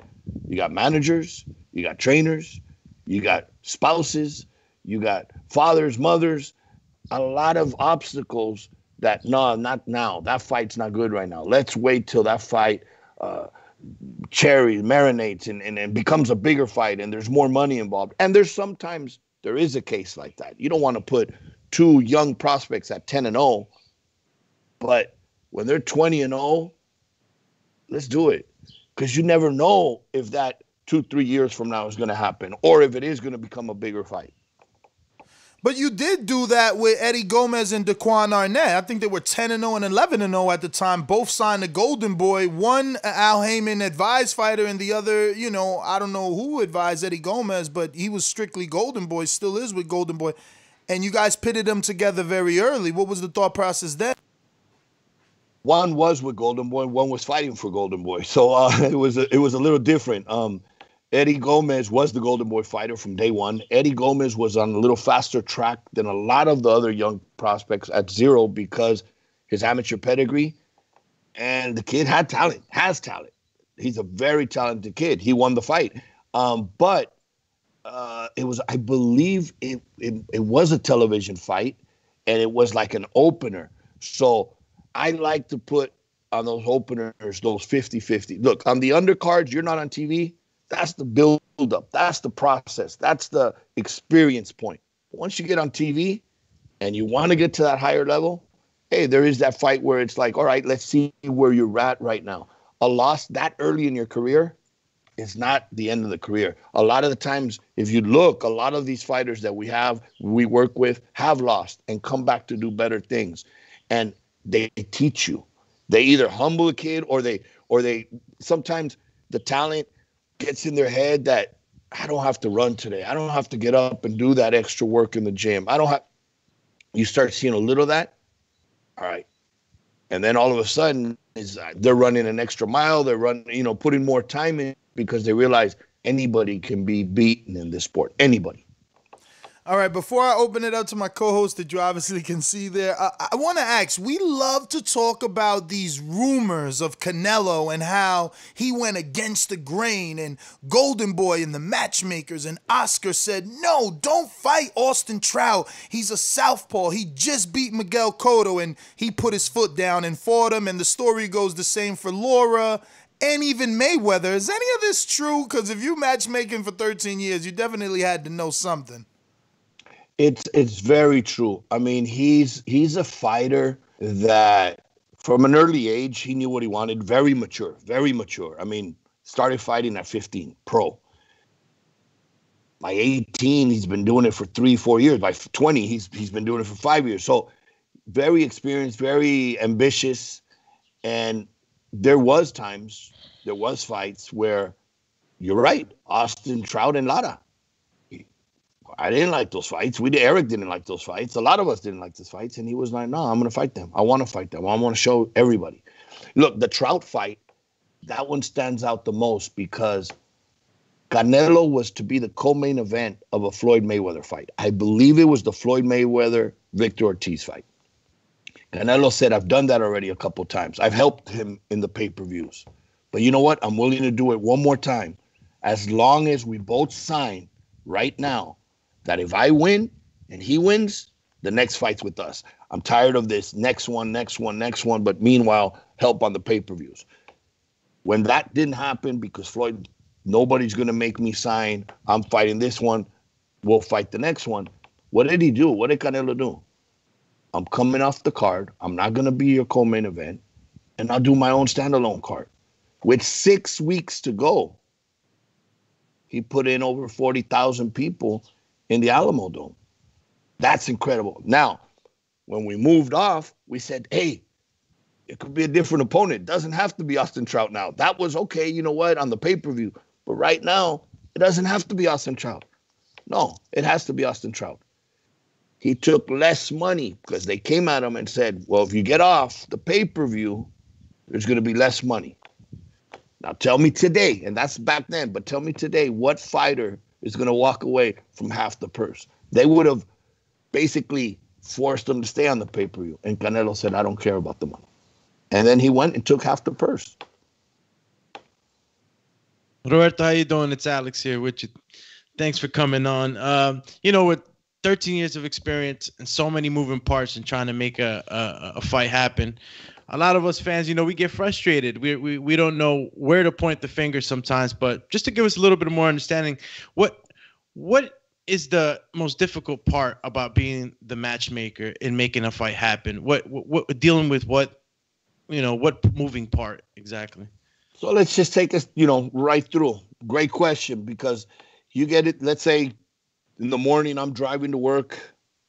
Oh, okay, this fight is a natural. This fight and this fight, and you place yourself in that fan seat. If I'm a fan and I'm paying a ticket to watch this fight, is this a fight that I want to watch and I want to pay for? So that's what you try to do most of the time when you're thinking. I always like, okay, would the fans enjoy this? Are the styles going to mix well? You get there, you make the calls. You call management. Management tells you, okay, let me get back to you. I got to talk to the trainer. I got to talk to the kid. What's the date? What's the purse? All the details surrounding it. Come back. Great if it comes back and said, send the contract. All right? Same thing goes to the other side. Send the contract. That's when it's smooth, beautiful, and you're like, okay, hope the bell rings, because then at that point, the fight's made. However, let's get it in the ring. I tried to do Jesus Soto Karass against Yoshihiro Kamagai 3 times before it actually happened. That was a fight that I wanted to do so bad. And eventually it happened, and we got a rematch out of that one too. But then the other side is, you know what? The trainer says, give us a couple tune-ups, give us a couple little fights here and there. Or the manager says, no, I'm not interested with that kind of money. We want more. Or, yeah, you know what? We want it. And then a couple days later, before you send the contracts out, the wife, the father, the mother, somebody else got involved and said, it's not time, he's not ready. Let's give it some more time, because that fight can be much bigger. Those days are over, man. Those days are over. We got to go in, the boxing fans, they're probably the ones that demand more than any other sport, because it's a balance. They're never happy. They're never happy. When do you hear, I'm a 49er, when do you hear like, oh, this team, let's say they would have won the Super Bowl. I wish they would. Let's say they would have won the Super Bowl. Right after, you don't hear fans saying, yeah, but this 49er team wouldn't have beat the team of the 80s. No, they enjoy the moment.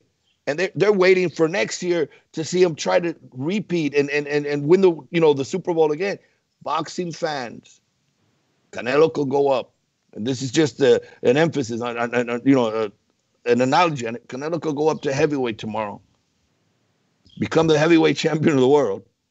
And people say, yeah, but he wouldn't have beat Mike Tyson. So it's like, those comparisons or look, Teofimo Lopez trying to fight Lomachenko. You hear people say, man, he's going to get beat.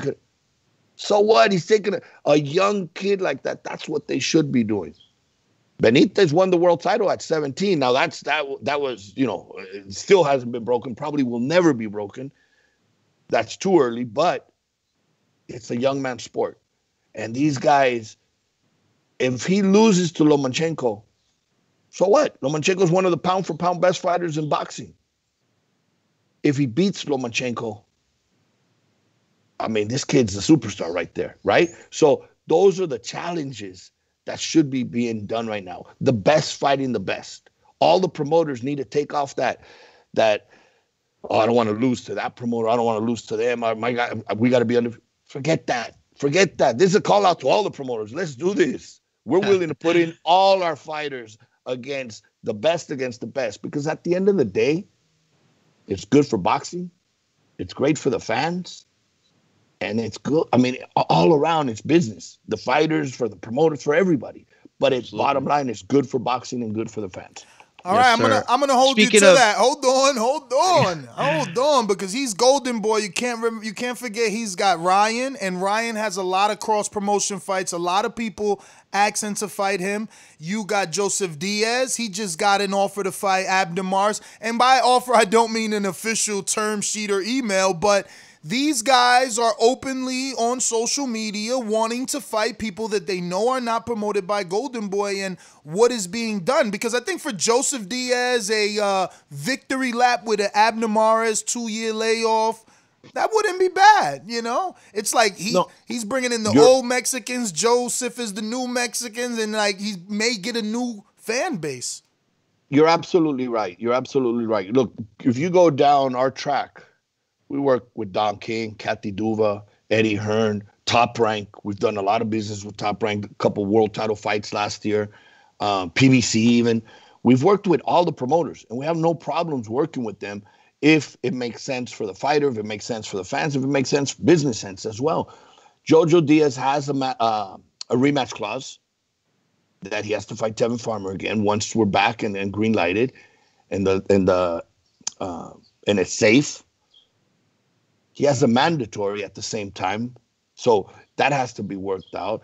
And then, absolutely, once he meets those obligations and all, and he's aware, and Jojo wants to fight the best. Jojo wants those big names. Now, it's a natural. To fight Abner Mares in L.A., that's a natural. I mean, Abner, of course, is boisterous, and, he wants to fight Ryan, and he wants to fight Jojo, and he hasn't fought in 2 years. I mean, he's looking, and he doesn't have that timeline.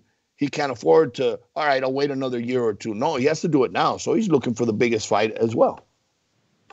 But isn't that perfect for Golden Boy? It's like, look, this guy is no way off for 2 years he's going to beat our red-hot prospect in Ryan or our current champion in Joseph Diaz. This is just money and views for you. Well, I mean, it's,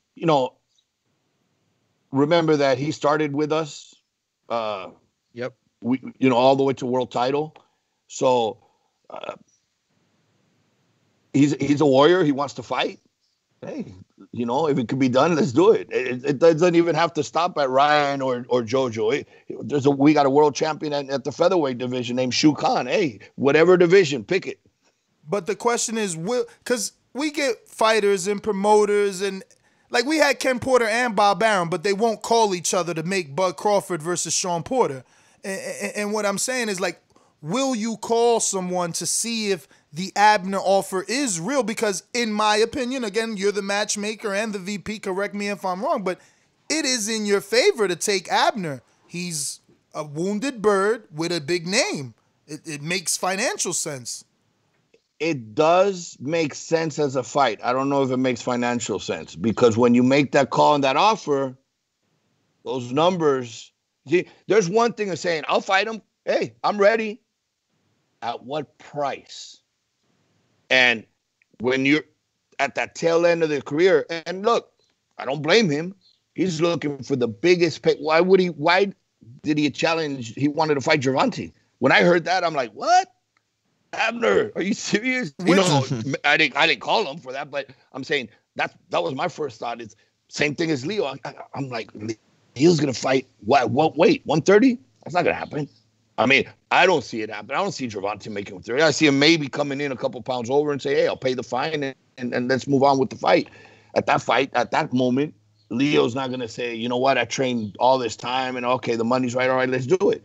But it's a big advantage for these guys because these guys are coming up in weight and this guy's coming down. But, to each his own. It must fit that wallet very well for that, in order for that to happen.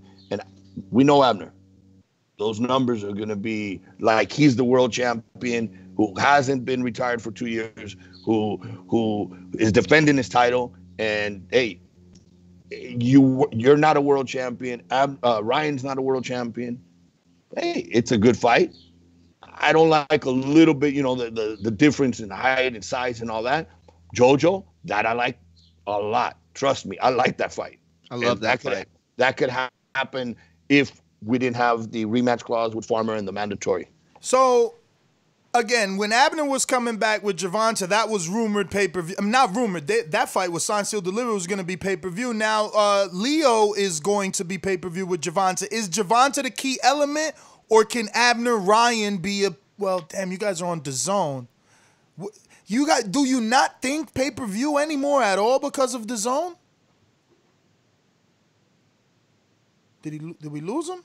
You know, right now with the pandemic, people are just so hungry to watch.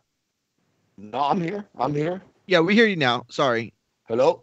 Yeah, we're good. Hello? Can you hear us? Okay. Awesome. So, you know, you saw with the numbers with the UFC the other day, they did very well because people want live content.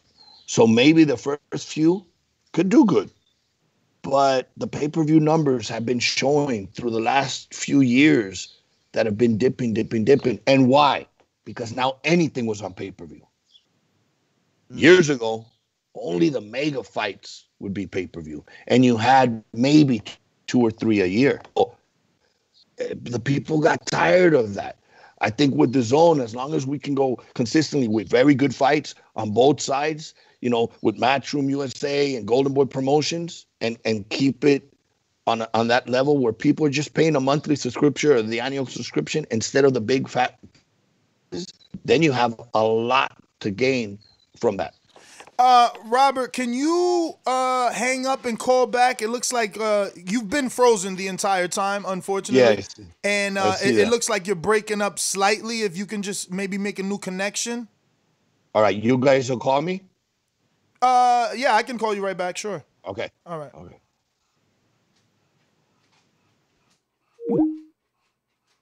All right. So let's see if that works for him there. All right. Is he there? He is not. No, not yet. All right. Let me call. He just has to join. Yeah. No, I'm hitting him up. But yeah, he's Okay, been frozen, and then you know I'm anal. I was just looking at it, just like I wanted to bite. You my know, it nails. wasn't a bad spot where he froze, so I was like, it's good. Yeah. Like it's good enough. You know what I mean? I was like this. I want to see my man's reaction.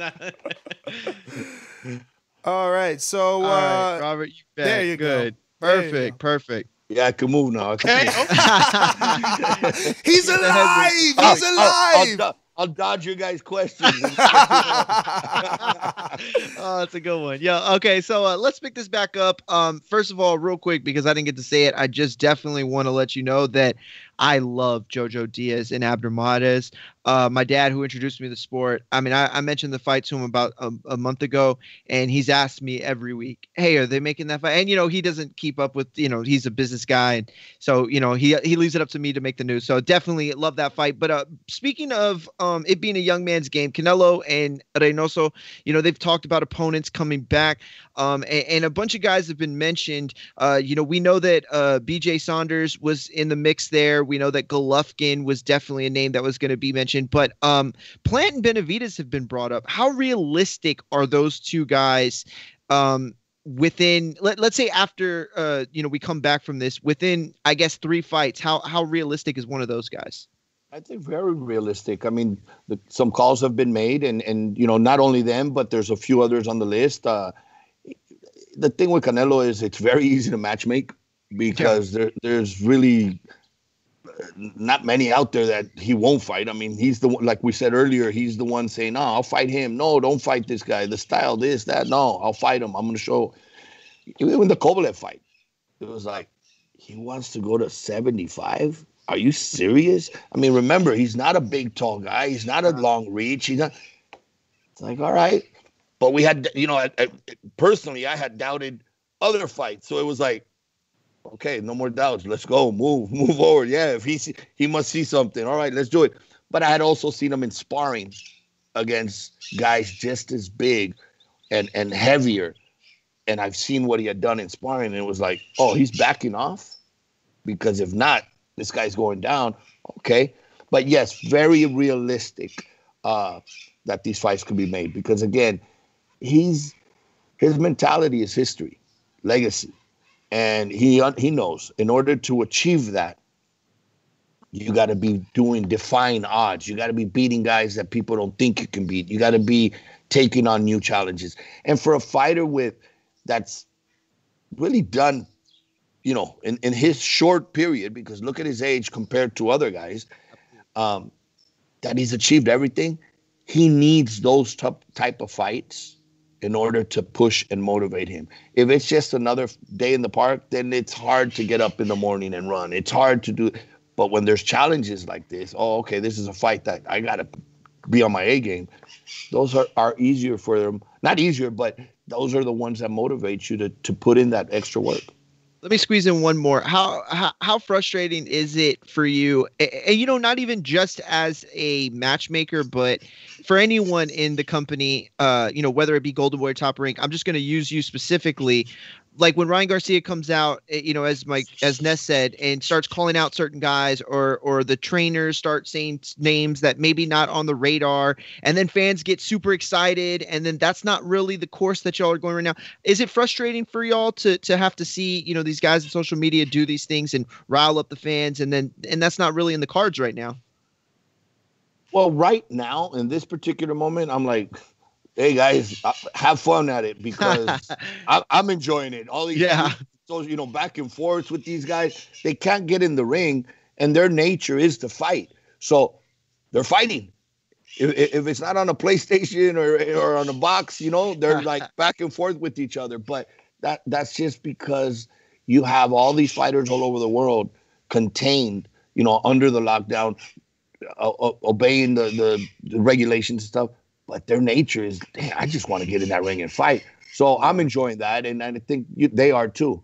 But when you're talking business, it is very difficult and frustrating when you're negotiating and a name's thrown out by the team or by somebody related there that, oh yeah, we're only going to fight this guy, or we'll only fight that guy, because that takes away a little bit of that work and leverage, If they think, oh, I'm the only one now, okay, well, guess what? My price just went up to this.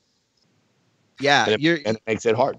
And you know what else too? Because and I'm going to use Ryan Garcia specifically. I love the Linares fight. Now, I realize there are some people out there that maybe see Linares as a wounded duck and too wounded, but I see Ryan Garcia as still fresh, still green in a lot of ways. So I think it's a great fight. Cannot wait for that fight. But then when you have him out here calling out Tank, and when you have him out here, putting memes about this guy or Haney, or, oh, I'll beat him, then the fans, they have Linares is in the distance. So then when Linares gets made, you're like, well, that's a letdown. But it's not. It's not a letdown. It's a great fight. It's just not this mega fight. But why are we putting Ryan in a mega fight right now anyway? You know what I mean? So it's to me, it does more harm than good at this time. Yeah, maybe it's given us stuff to talk about, but ultimately it seems like an issue. It could be. Look, on Ryan's thing is, he's a young man, and this doesn't go now. It goes back a few years, that from day one, this kid has a work ethic that's crazy. As much as people, hey, yeah, he's always on social media. He's not. He does have his time there. Obviously, he's done a tremendous job there, with all the followers. But in the gym, he's a quick learner, pays attention, and works hard. Good example is prior to Eddie Reynoso, Ryan had this habit of pulling back, putting his guard up and pulling back. First fight with Eddie Reynoso, I think they had only been working under 2 months. He's in New York. First round, the kid shorter comes at him, and Ryan puts his left hand out for distance. That was beautiful. Right away, I turned around and Eric, Oscar, did you guys see that? That's Eddie Reynoso right there. Don't pull back. Use your distance. Over time, it's only going to improve with new things and feints and things. He has the natural talent.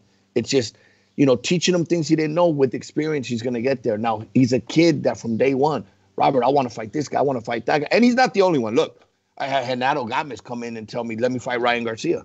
I'll show you. Let me fight Lomachenko. Renato had 5 fights. And it's like, slow down. You really want those fights?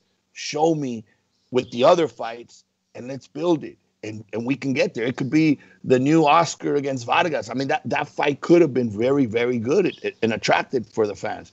But there's a lot. I mean, look, in that piece of the puzzle, the fighter's mentality is I'll fight anybody and I'll beat anybody. It's now the team side to do their job and say, hold on, not yet, or yes, now, or now it's like hurry up because the train's going. So I believe in his talent. You know, as far as a lot of the fans sometimes get frustrated, and you got to remember some of the best fighters out there, if they didn't shoot for the stars, they weren't going to make it, you know. So they're always calling out.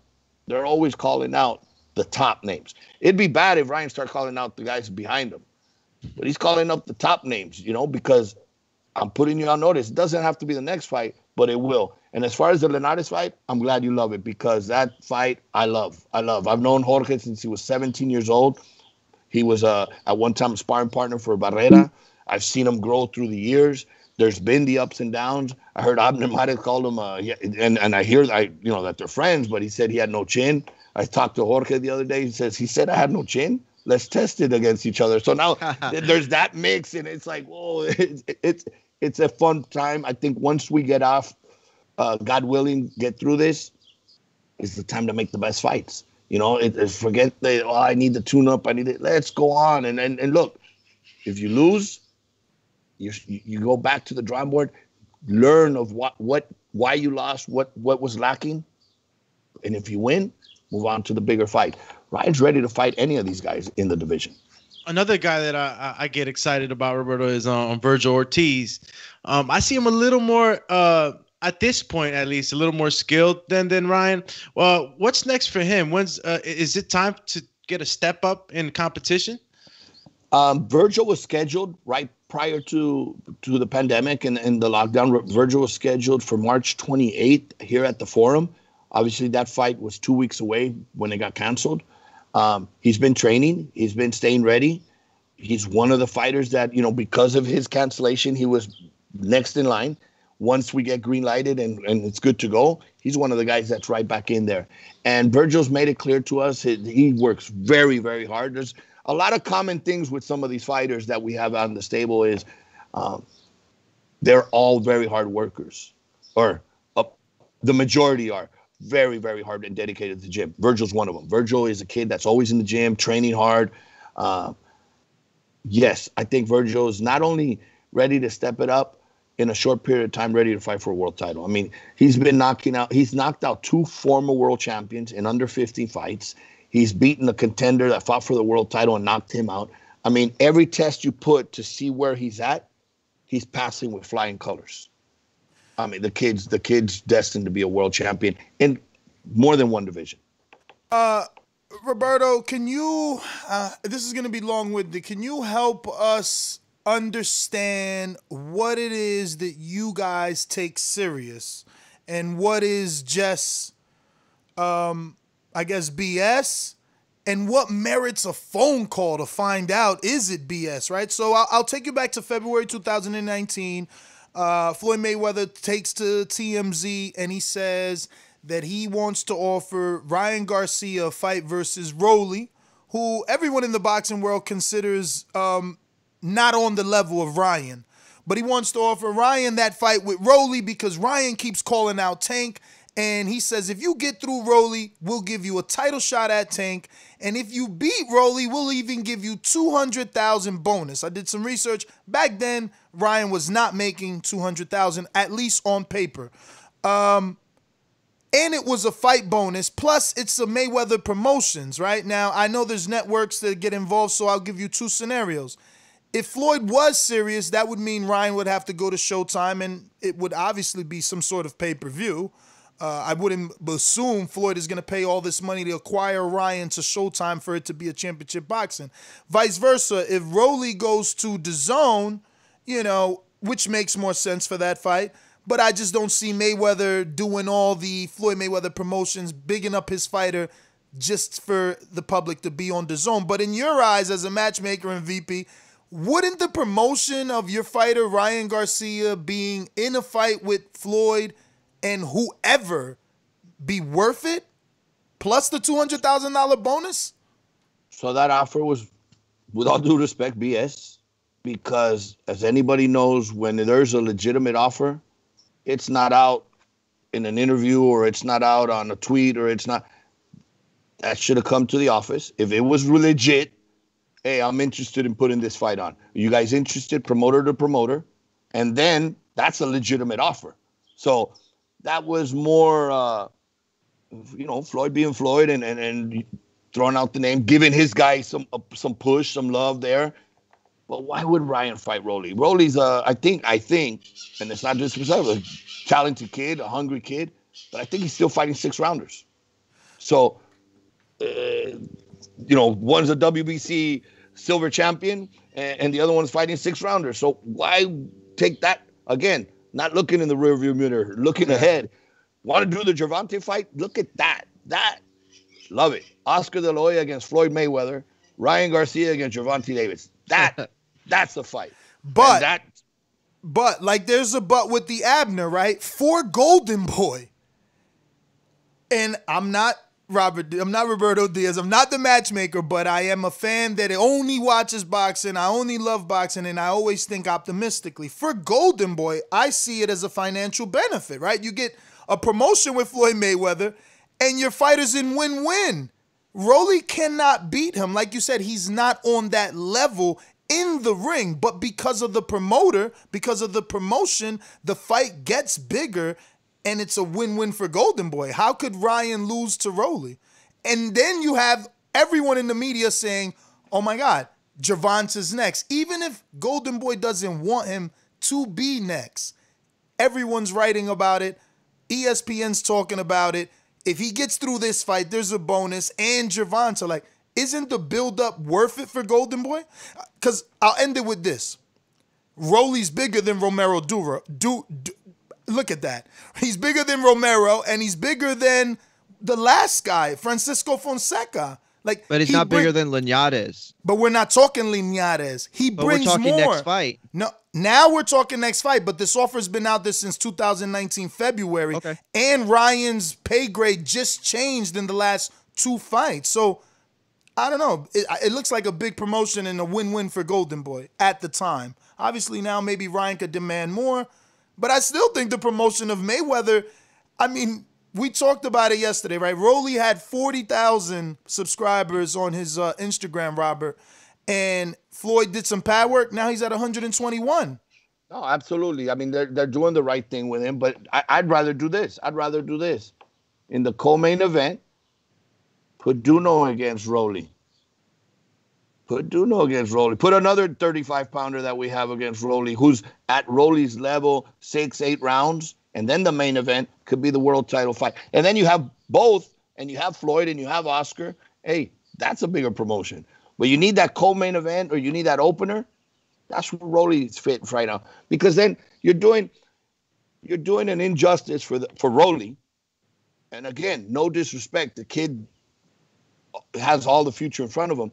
But if he's a 6-8 rounder right now to go in and fight 10 or 12 rounds, I mean, Ryan's fighting 12 rounds. It's not making it to 12, but he's scheduled in 12-round fights. And what happens? After the 6th, 7th, he gets beat or stopped. I haven't been there before. I hadn't tested that water. And then the biggest fight you put me in and that. Then it becomes, that was a disservice from his team, his promotion. Gradually, he's going to get there. He may get there fast. If that's what they want, speed him up then. Speed him up. Don't use Ryan Garcia's name to get you to the top. Because I see where you're coming, you know. Hey, because that's the same thing that Ryan is doing to Tank. Ryan is literally saying Ryan would be the biggest name. Ryan would be the biggest name Tank has fought, and vice versa. So that's a natural right there. That's a world title fight. And Ryan saying, I'm ready, I want it. Well, he's not saying he's ready, and neither are his handlers or his trainer. No. Eddie, we had Eddie on the show. Eddie Reynoso just said they want at least 2 more fights. Yes. And Ryan himself, after the Fonseca fight said, you know, I want Haney last. I want Linares and then Tank. So it's not like he wants Tank right now. He said that prior to the Duno fight. He said, I'm gonna fight Duno, then I want to fight Linares. I'll fight Luke Campbell, Gervonta Davis, and then but Haney. I mean, he put in because he knows that. I mean, look, that's Oscar and Floyd all over again. That fight is a bigger fight. But that's my point. If he's expressing no interest in Tank, what does it like? Why force the Tank fight on him? He doesn't want that right now. Yes, he says in social media, but you guys don't want it right now. Like his team is telling us in every interview they don't want it right now. You guys have a trajectory, and we get it. But it's free money and big promotion with Rolly.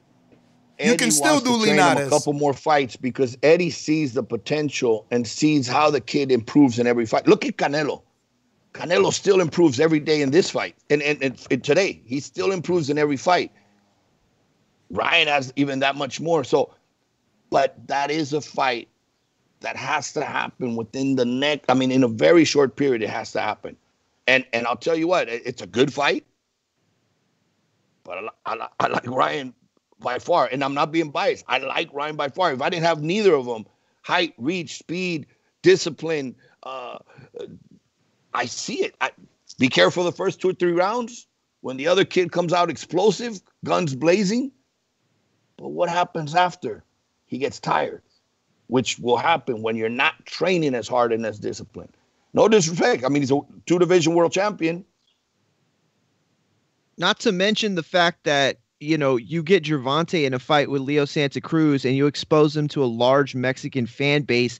All that does is make a Ryan Garcia, Gervonta Davis fight that much bigger. You want to have it now and bust that bubble and you make some good money. Yeah, it's going to be a big fight, but it's not nearly as big after Ryan fights Linares and after Gervonta fights Leo Santa Cruz, possibly on pay-per-view. You know what I mean? That it's just the economics just make way more sense for these guys to continue down the path and not to look at Rolly. Again, no disrespect. He's a very talented fighter and I like him a lot, but he's just, he's not a bigger test than Linares. That's this crazy. Is the perfect interview, I swear, because let me tell you, you are with Golden Boy 13 years. So you made, that has to be a mistake.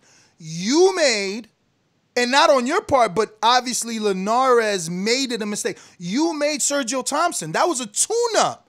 That was you giving Linares something back because he got upset versus DeMarco. And he's turned around and still lost. How are you going to tell me that you believe in Linares? You know Linares is there to give Ryan the name he needs, the former world champion he needs.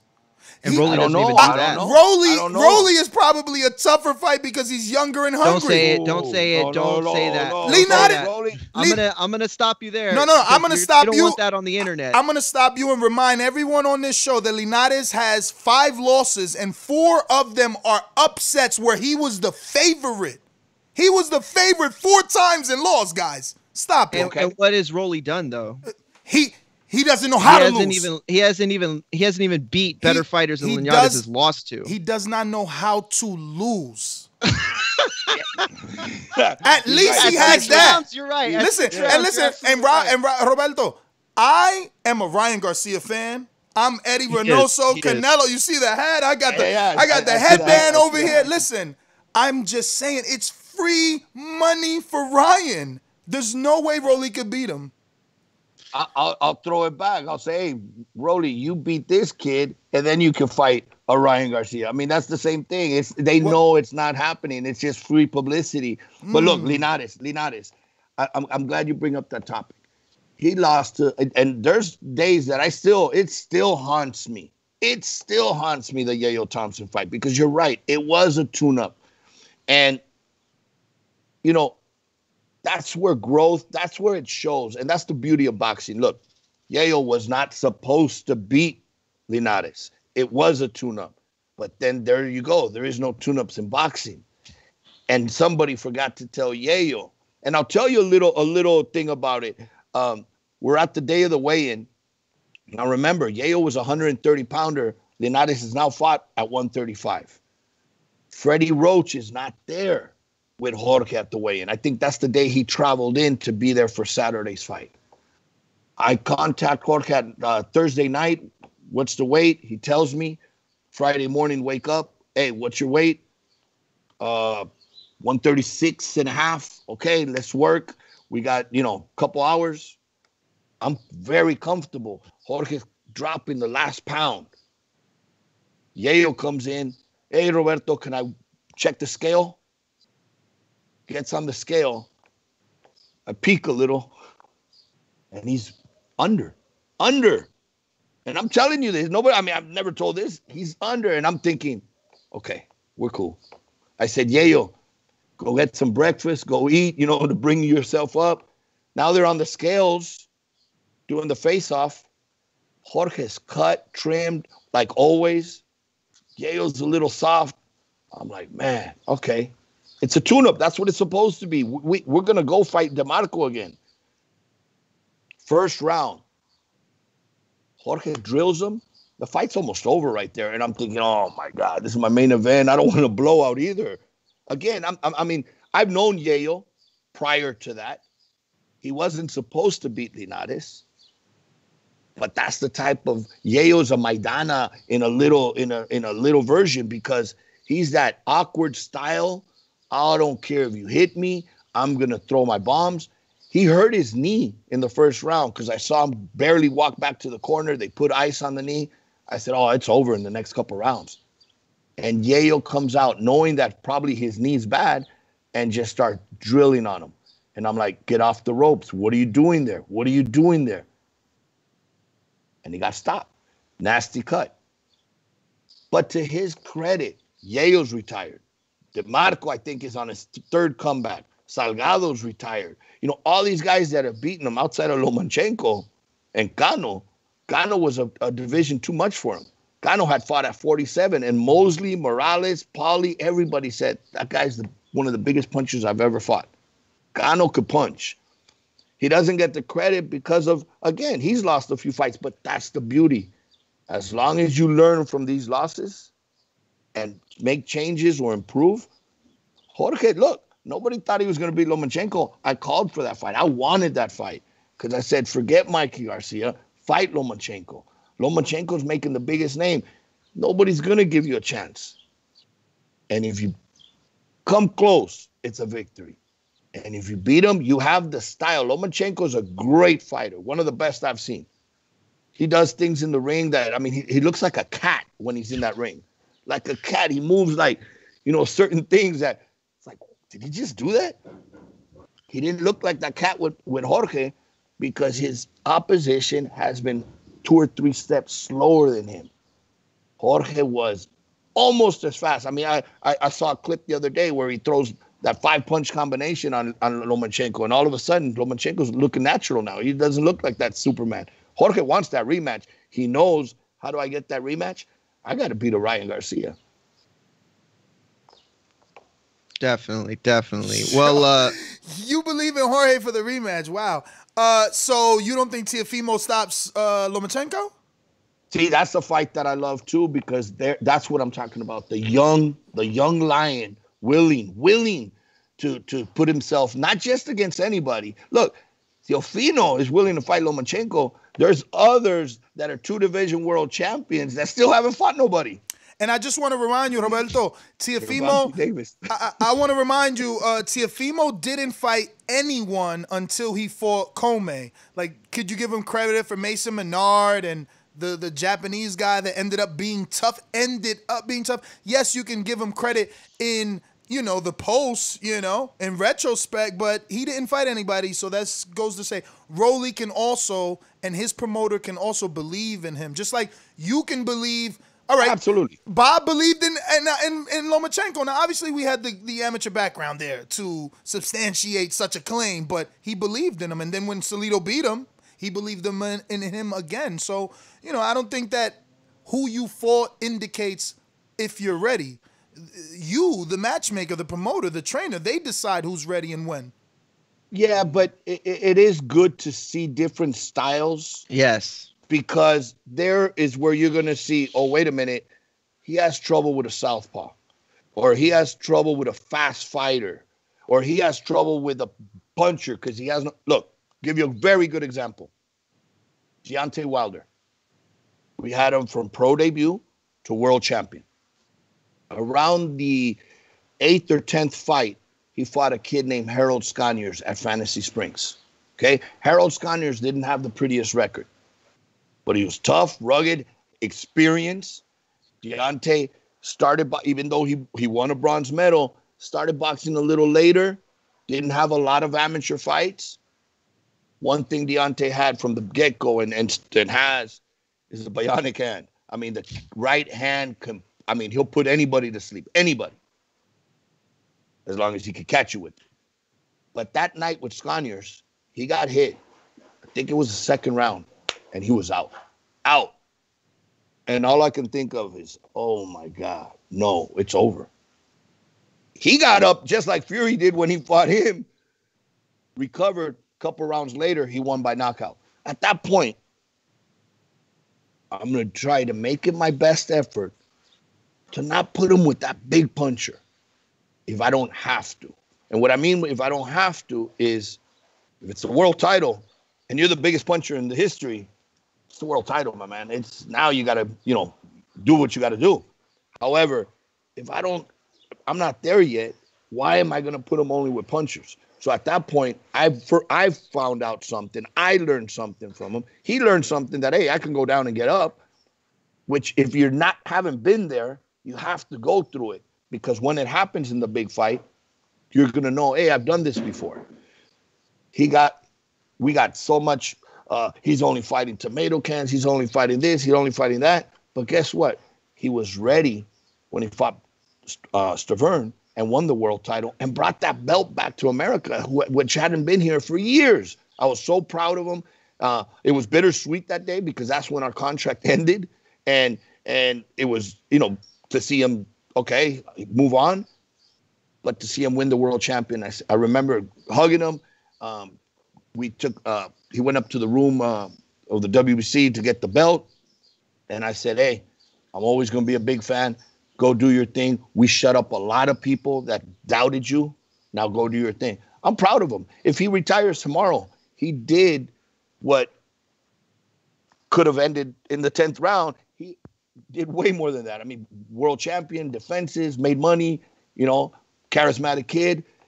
If he comes back, whether he beats Fury or not, he's written his name in the books.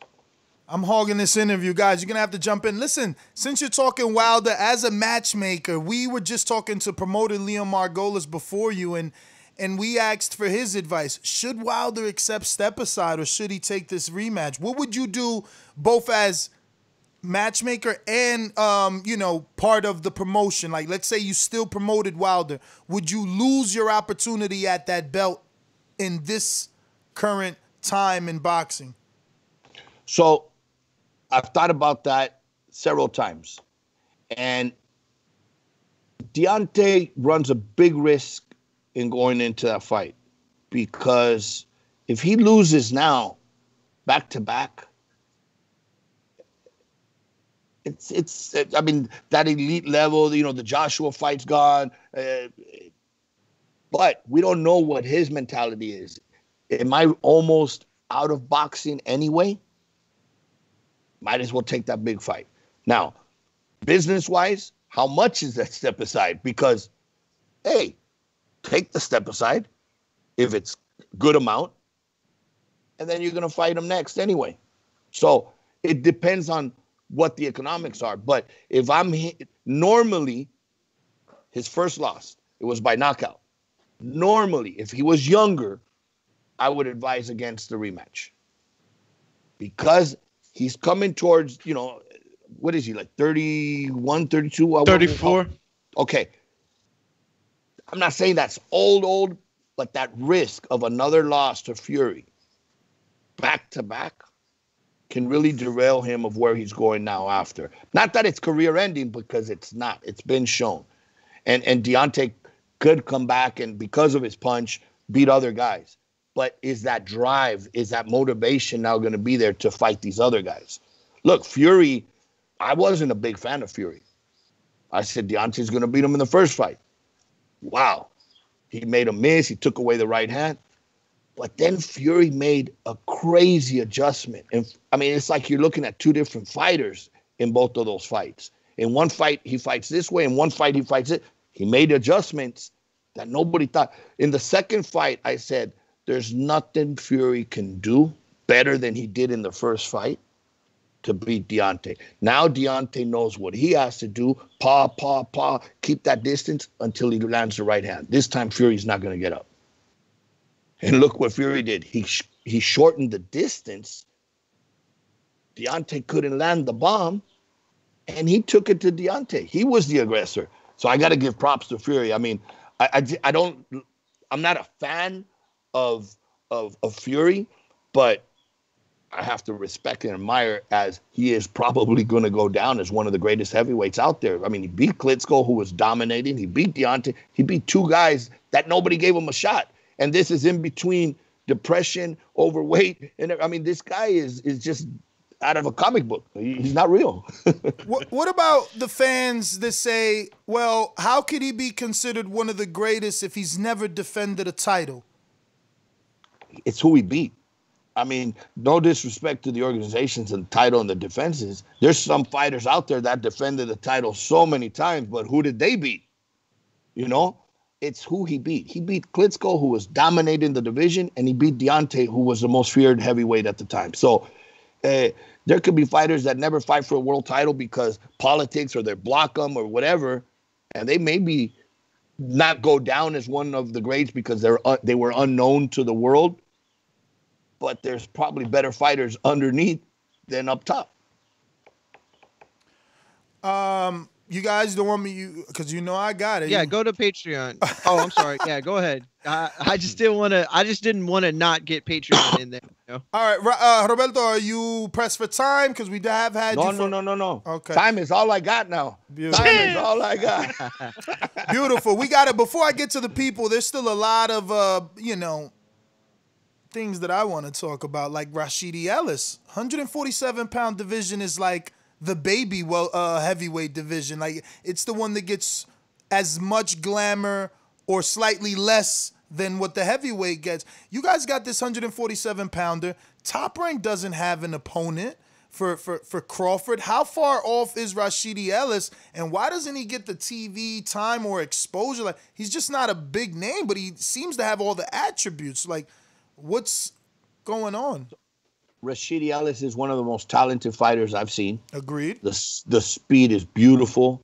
From an early age, I mean, there's a reason he's been in Canelo's camp 2 or 3 times. Canelo likes him. The team like him. The Reynosos like him. Hard worker, disciplined. Unfortunately, with Rashidi obviously that it's private and unannounced. That we don't go out there and injuries. Rashidi was a main event in Vegas on an ESPN card and made weight. And then I get the call from the team that later that night, he was rushed to the hospital. And, obviously got through. He didn't fight, but got through it healthy. Then he was back after a long layoff to make sure everything was healthy and good green light. And he's ready to get back in the ring. And I think he had I don't know if it was shoulder or elbow. He had another injury, and it was like prolonged. I don't just want to put him in if he's not 100%, especially a kid like Rashidi, who's undefeated, who's in the rankings, and he's one step away from that big fight. And man, I can't wait till we get back, because I've seen some tweets again back and forth, and there's a fight that, some of the best matchmakers, as I said, are the fans or part of the teams where I don't have to make the call. They're going to call me and say, this is who we want to fight. I'm going to be like, what? Let's do it. There's a fight out there that could be made very soon that's going to excite everybody, and that involves Rashidi. How far is Virgil Ortiz from a Josecito Lopez style of fight? Because I know that's the other side of the street, so you can't acquire his services or don't look to him as the first welterweight. But, he made a great account of himself in that Thurman fight, and people really want to see him back, and he really hasn't had an opportunity to come back. And isn't it time for that would be a good former world champion, right, for Virgil Ortiz, or no? Josecito is a tremendous kid. I consider him a friend. I mean, I don't see him all the time, but when I see him, very respectful, great kid. I'm a big fan. I mean, the Riverside Rocky, always an entertaining fight. I think the obstacle there is they're both in the same team. They're both trained out of Riverside, out of Robert Garcia. You're right. So that would make it a little difficult. They've probably sparred. I don't know, but I'll throw a name that I'd love to put the stamp and say let's go. And again, no disrespect. See, that's the thing. When we mention a fight, it's not because, oh man, it's because that would be a good fight. And I don't think no fan would say no. In fact, fans would probably, and again, this is the boxing fan, oh, they're pushing them too fast. Oh, they want to get him beat. No, I just want a good fight. We want a good fight. Imagine Virgil Ortiz, get ready, Virgil Ortiz against Danny Garcia. That's a fight. That's a fight. No, it's a fight. It's a fight, but it's like you said. Now they're talking Spence and Danny. Obviously, that's a much bigger fight, and of course, and a fighter like Danny's going to say, "Well, I'm going to fight Virgil." Exactly. I want to fight Pacquiao. I want to fight for the payday. But take all that aside. Virgil's ready to fight a Danny Garcia. Not only that, to beat a Danny Garcia. And again, it's no disrespect. And Danny Garcia is one of my favorite fighters when we were working with him to match, because there was not one fight he turned down. Not one fight that he turned down. But this is like, I see a lot of similarities. Danny had very talented kid. Danny is a fighter that sometimes might be outgunned, but finds a way to win. Amir Khan, Lucas Matisse, he found a way to win. He's not just, a lot of people, oh, he's just a big puncher. No, Danny does. He's similar in the sense of Canelo, that a lot of people underestimate what they can do in the ring as far as cutting off the ring and their speed, because they look flat-footed. They look slow in that sense. A lot of people told me after the fight, man, I thought Canelo was slow. He looks flat-footed. Canelo is slow because he knows how to cut off that ring with just a few steps without looking all that flash. And next thing you know, he's right on top of you. But that would be a fight that, man, I would love, because from round one till it ends, there would be sparks flying. Now, what do you think that fight does for Virgil Ortiz? Well, again, if Virgil loses, he's still young enough to learn.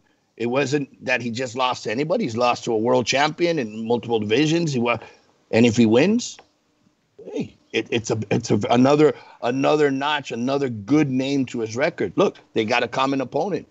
Obviously, there was some years in separation, but Mauricio Herrera made everybody have a hard time, made everybody look bad, troubled everyone. A lot of people, including myself, thought he beat Danny. Virgil knocked him out in 2-3 rounds. Mauricio told me weeks after the fight, it's like, dude, I thought you loved me. I thought you had my back. I said, I do. What's going on? She goes, man, you didn't tell me this kid hit that hard. Virgil's the real deal, man. Virgil is the real deal. And because the talent and the discipline are neck and neck, that's when you're like, hey, you're willing to say, let's go, let's step it up. So, hypothetically speaking, if he got a Danny Garcia fight, you're saying he's ready for a title shot next, and you just want him to gain some popularity and, I guess, value? Because, if you fight Danny, where do you go next? You can't go backwards. Well, that's like a world title fight. I'm just saying, in where Virgil's at right now, that's the type of fight. That's the type of fight. The bigger names, anybody in the top 10. So Crawford went ahead and fought his mandatory in Cain Velasquez before it was called. Danny is the number 1. Virgil is the number 2. Everyone knows Danny's going to go fight Earl for 2 belts. That's going to make Virgil the mandatory. Or are you guys going to go the WBA route since he's the WBA gold, or are you going to take your opportunity versus Crawford? Well, they would probably do an eliminator. So obviously we'd have to see who that is, if it's something that's worth it. All my respects to Crawford. He's a tremendous fighter. when there was talks of him against Spence, it was like, oh, that's a fight. That's a real fight. You know, that's almost like a Leonard Hearns back in the day. But at this particular time, that's when you sit down with the team and say, hey, this opportunity's up. What do you guys think? This is where we're at. What do you want to do? And you listen to the team too, and then put in your input. World title fights are hard to say, nah, I'm going to pass. It happens, but it's very rare. That's what fighters, since they're 7 years old, 10 years old, are dreaming of. I want to wear that belt. I want to win the world title. I want to become a world champion.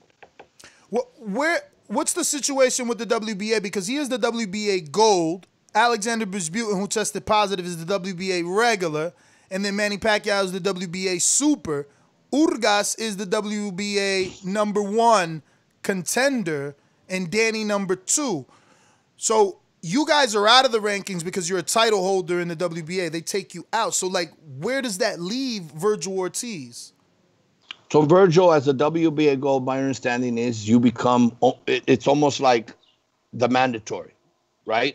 However, because before he was the mandatory, they had this eliminator going on. Brisbutin tested positive. He was going to run the B test. There was also, I believe, one of the fighter that lost to Brisbutin was going to put in to have that reversed, and he might have a chance to fight against Ugas for the eliminator. So there's a lot of moving parts there that I'm not in a rush again we're not in a rush because he's young. Obviously, if he was 30, it was like, hey, you know what? We're demanding this, and that. We got to move on. But he's still young enough. Once everybody falls in place and we see where these pieces fall, then we can make our decision. Okay, what route do we want to take? A good example is when Jojo Diaz fought Gary Russell for the WBC world title. He was the mandatory as the WBC, but he was also the mandatory in the WBO. He had worked up both rankings. He had the 2 international belts with both organizations. So now it was pick and choose. What did we do? What did Jojo decide? I want Gary Russell. He's the best in the division.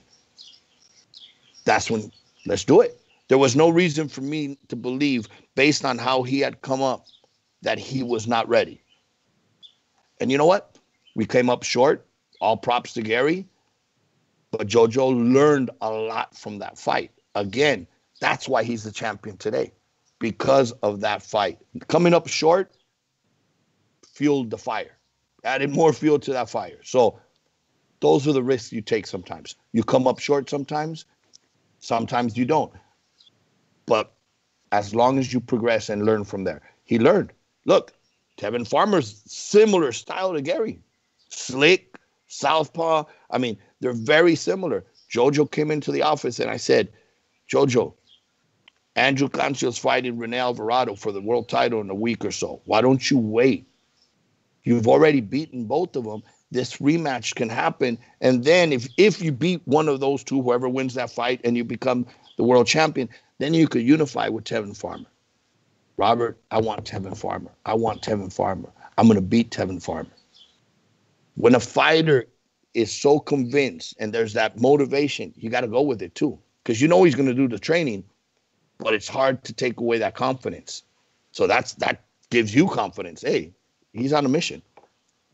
So going back to the WBO and Virgil, we can eliminate, because we don't get this opportunity to have an insider like this, right? We can eliminate right here with you and kind of figure out the possibilities. Obviously, Mikey's not going to fight him. Same trainer. And that's Mikey Garcia. Maurice Hooker cannot fight him.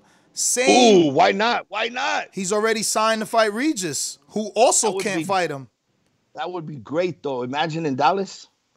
Both of those guys are signed with DAZN for fights. I'm sure they're going to make that. Mika Shonaya, I never heard of. Castillo Clayton from Canada, we have heard of. Mikhail Zuski, he used to be with Top Rank a long time ago, also from Canada. Used to be with Golden Boy as well. He started with Golden Boy. There you go. Also from Canada. And then Michael Mickinson, David Avanesian. That's your number 10. So there's very few people. It looks like Virgil could get a title shot with someone like a Castillo Clayton or even a Zuski. depending who you, the VP, petition for. Because Virgil's number 2, Danny's number 1 he's going the Earl route. You don't fight for 1 belt when you can fight for 2. Then Mikey, he's a big name. He's not going to fight Virgil, and they have the same trainer. He's looking for Pacquiao in Saudi Arabia anyway. Hooker is the number 4, busy with the number 5 in Regis. So you just got the number 6. Mika, 7, Castillo Clayton, 8, Zuski. Another guy named Michael Mickinson, 9, and David Avanesian. Virgil's number 2. I mean, so you guys really get to pick. Who would you like? There's a name out there that's really, really good. I mean, I haven't talked to Virgil's camp since the lockdown and everything. There's a name out there. Look, he was scheduled to fight Samuel Vargas. That fight obviously he's from Colombia, now to Canada. He had fought Amir Khan, dropped Amir Khan. Tough kid, tough, rugged kid, strong kid, experience. We were hoping to get some rounds and give him that experience. But I think obviously with what happened, the fight got canceled. I mean, got to go back to the team once we get green lighted. I have a couple names that I want to, run by them. But I'm excited about one of the names. I can't name them right now, but it'll be fun. It'll be fun. It'll be a very, very good test and a very good fight. And it's not a test. It's a fight. It's not a test because it's a dangerous fight, but it's a good fight for boxing. Will you be able to get it approved as an eliminator fight? Absolutely. Oh, wow. Beautiful. Absolutely. Yeah. All right. So let me go to these people's questions because I'll talk to you forever. We got Intrigue in Atlanta that says, hold on. Keep them nice. Keep them nice, No. people. Keep them nice. No. These are not people just in the comment section. These are our most loyal listeners, and this is a privileged opportunity that they get. So we appreciate you even answering anything you feel you don't want to answer. You do not need to. Don't feel on the spot at all. We want you to continue to come back. Intrigue in Atlanta says, when could we expect to see Virgil Ortiz challenge one of the champions at welterweight? You've kind of been answering that, but if you want to be specific, you can, or we can move on. No, I think Virgil is 1 or 2 fights away, and that could be within the next 12 months. I mean, Virgil, again, he's on a fast track because every time he's been given a test, he's passed it with flying colors. Now, that's why everybody's different. Every fighter's different. Let's say Mauricio Herrera, I was nervous about that fight when I made it. And obviously we had both fighters, but I was nervous because I said, man, Mauricio could give him, it could go, several ways. It could go the distance, and that's valuable experience. He could lose, but he'll learn from it. So when we made the fight, Virgil, I think, pointed out, or Mauricio pointed out, one of them, when they came into the office, the sign says, I'm older than his father. Or Virgil said, he's older. No, I think it was Mauricio who said, I'm older than his father. I'm like, oh, shit. Mauricio started late. I think he turned pro at 24, 25. So even though he had a short period as far as pro fights, he started late, but that's why he was a little bit older going into it. He's not as worn, even though his age, because of all the experience and how he takes off and how he rolls with the punches. But yes, back to the question, hopefully within the next 12 months. All right, we got the next one from James Valdez that says, James Valdez from San Antonio. My question is, at what point at one point, Nick Arce seemed like a good prospect on the come up. What happened to him? Haven't heard much about him in some time now. Last I heard from Nick is he wanted to come back to boxing. Nick was on a fast track, fun fighter. But once he lost his first fight, and that's where it's tough. Look, it's not about falling. It's about getting up. And we hear it all the time in boxing. It's how you get up from falling. And that's where it separates a lot of fighters. Some fighters can't deal with it or don't understand it, and it takes some time. I heard he wants to come back and train. He had retired for a while, and that's why after the loss, he just didn't come back to the gym. So that's why he hadn't fought. All right, we got Lids Low in Decatur, Georgia says, what is the next great matchup other than Crawford Spence? Outside of Golden Boy, I would think, I'd love to see Fury against Joshua. as a fan, I would love to see that. I mean, look, I'm a big fan of Joshua. And like I said earlier, what Fury was able to do and make those adjustments and those changes, I think you got to give it to Joshua as well. He was able to do adjustments and changes. You know, I read a lot of people criticize how he beat Andy Ruiz. He got the win. And he outboxed him and then did what he had to do. Look, what's the cliche says? Just win today, look pretty tomorrow. I mean, I thought he looked great in winning. He showed a lot of boxing. He showed another side to him. And you got to love the guy because he's so humble. He took his defeat, never made an excuse, and got back and got his titles back. So I think that would be a great fight. Look, heavyweights are always exciting. And if there's a pause in between that trilogy with Wilder, or if that happens and, whatever happens there, or Wilder, if he to beat Fury, Wilder against Joshua would be even more exciting. I gotta ask, man. I can't believe that we got you on because I've match made this fight for so long, and I believe it's the first fight Canelo can do 100,000 in Texas. When do you think it's the right time? And can Canelo still make 160 to fight Earl Spence? You don't think they could do 100? I mean, if Canelo could do 40,000 with Trout, he can't do 100,000 with Earl Spence at 160? Catch weight, maybe? And remember, the 40,000 was in 6 weeks. When we had more time with Liam Smith, he did 55,000. So you're absolutely right. He could do 100,000 with an American, an Olympian. It's just a matter of, will Spence beat Danny Garcia? And will Spence be willing to go up to 160? I think Canelo, with time, given the time, his discipline, yes, he could still make 160, but we have to see when he makes 168, how he feels. But yeah, that would be,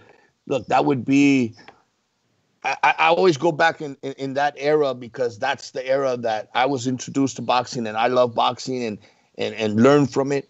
That could be like the Sugar Ray Leonard and Roberto Duran all over again, obviously in the middleweight division, or the Hagler Leonard. But how realistic is it, though? Because that's what I was going to say. Knowing what you know about Spence's camp, do you think that they would actually, would they go after a money fight like that, like Mikey Garcia did with Spence, or Amir Khan did? Forget that. That's wrong because he's the A side. We got to ask him, when is he going to call Earl? Canelo's the A side. They have to ask Earl, do you want this fight on pay-per-view? Well, I mean, damn, you're on DAZN now. Holy smokes. That's even better. You don't have to pay for it. That's even better. I mean, you pay less. You pay less of subscription. But then there's less money to offer Earl in a sense, right? Because Canelo's already paid. Still the biggest payday he'll ever have. Maybe. It's by far. Maybe. No. Bro. Fights Danny Garcia on pay-per-view. Come on. Yeah, but how many homes is that going to do? Let's just go. How many did he do with Mikey Garcia? 400,000. No, is that what they said? Yeah. That's what was reported. Let's say 345. It was less than 400,000. Look it up, Mario. It was three. I think it was 325, 335. I'm looking it up. I'll look it up right now. All right, good, perfect. So, all right, but that's still his first pay-per-view. Compare that to Floyd. Floyd came right in around 345 versus Gotti for his first pay-per-view. So Earl is doing damn good. 360,000. Boom. Wow. Yeah, let's make some money, Robert. I'm telling you. But the thing is, we couldn't call him. Look, Canelo just fought at 175. Mm-hmm. He's going to go back down to 168. Mm-hmm. If we made that call, what are people going to start saying? Oh, he wants to fight the little one. Let Earl win the 54 division. Let Earl say, okay, I'm ready to jump up to 60. No, but it has to be done quick. Kelbrook did it, and it was a 400,000 unit sold pay-per-view with Gennady. Mikey just did it. Earl can move up 2 divisions. Kelbrook was a last minute. Kelbrook was a last minute resort. And it worked. And yes, it did great because the UK fans are tremendous followers and supporters of their guys. And Kelbrook isn't Earl, though. Kelbrook isn't an American Olympian, a unified welterweight. You can say, I'm telling you, you're overlooking this fight. No. I love the fight. It's easy money for Canelo. I mean, his team is going to look at it like we're the bigger guy. We're more experienced. This guy's never been under the lights. Free pay-per-view, in my opinion, even though it's DAZN. Big money there. It's a very, very interesting, intriguing fight. Look, I said from the get-go, from that team, Earl's one of the best fighters I've seen. got to see how he does, though. Look, he just had a major accident. Thank God he's alive and doing well. But you got to see what those effects are in the first few fights. You can't just say, coming from the accident, not just Earl and Sense, the smaller guy, but coming from the accident, how his body responds, in the sparring and the training. Danny Garcia, I'm very surprised if that fight happens, because that's not a tune-up. That's a fight. That's a real fight. Danny's a tough motherfucker. I mean, and he's not there to just show up. He's there to win. Right. He's there to win. Absolutely right. I agree. So going back to the Patreon questions, we have another one from King Amin of Essex. He says, you've had to make comparison based on potential. What do you see in Virgil Ortiz that reminds you of other great fighters, or something that he has that you've never seen before? What makes him so special in your opinion? Great question. The fighter that first came to mind when I was asked, who does Virgil remind me of? And it's hard right on the spot, but Eric Morales.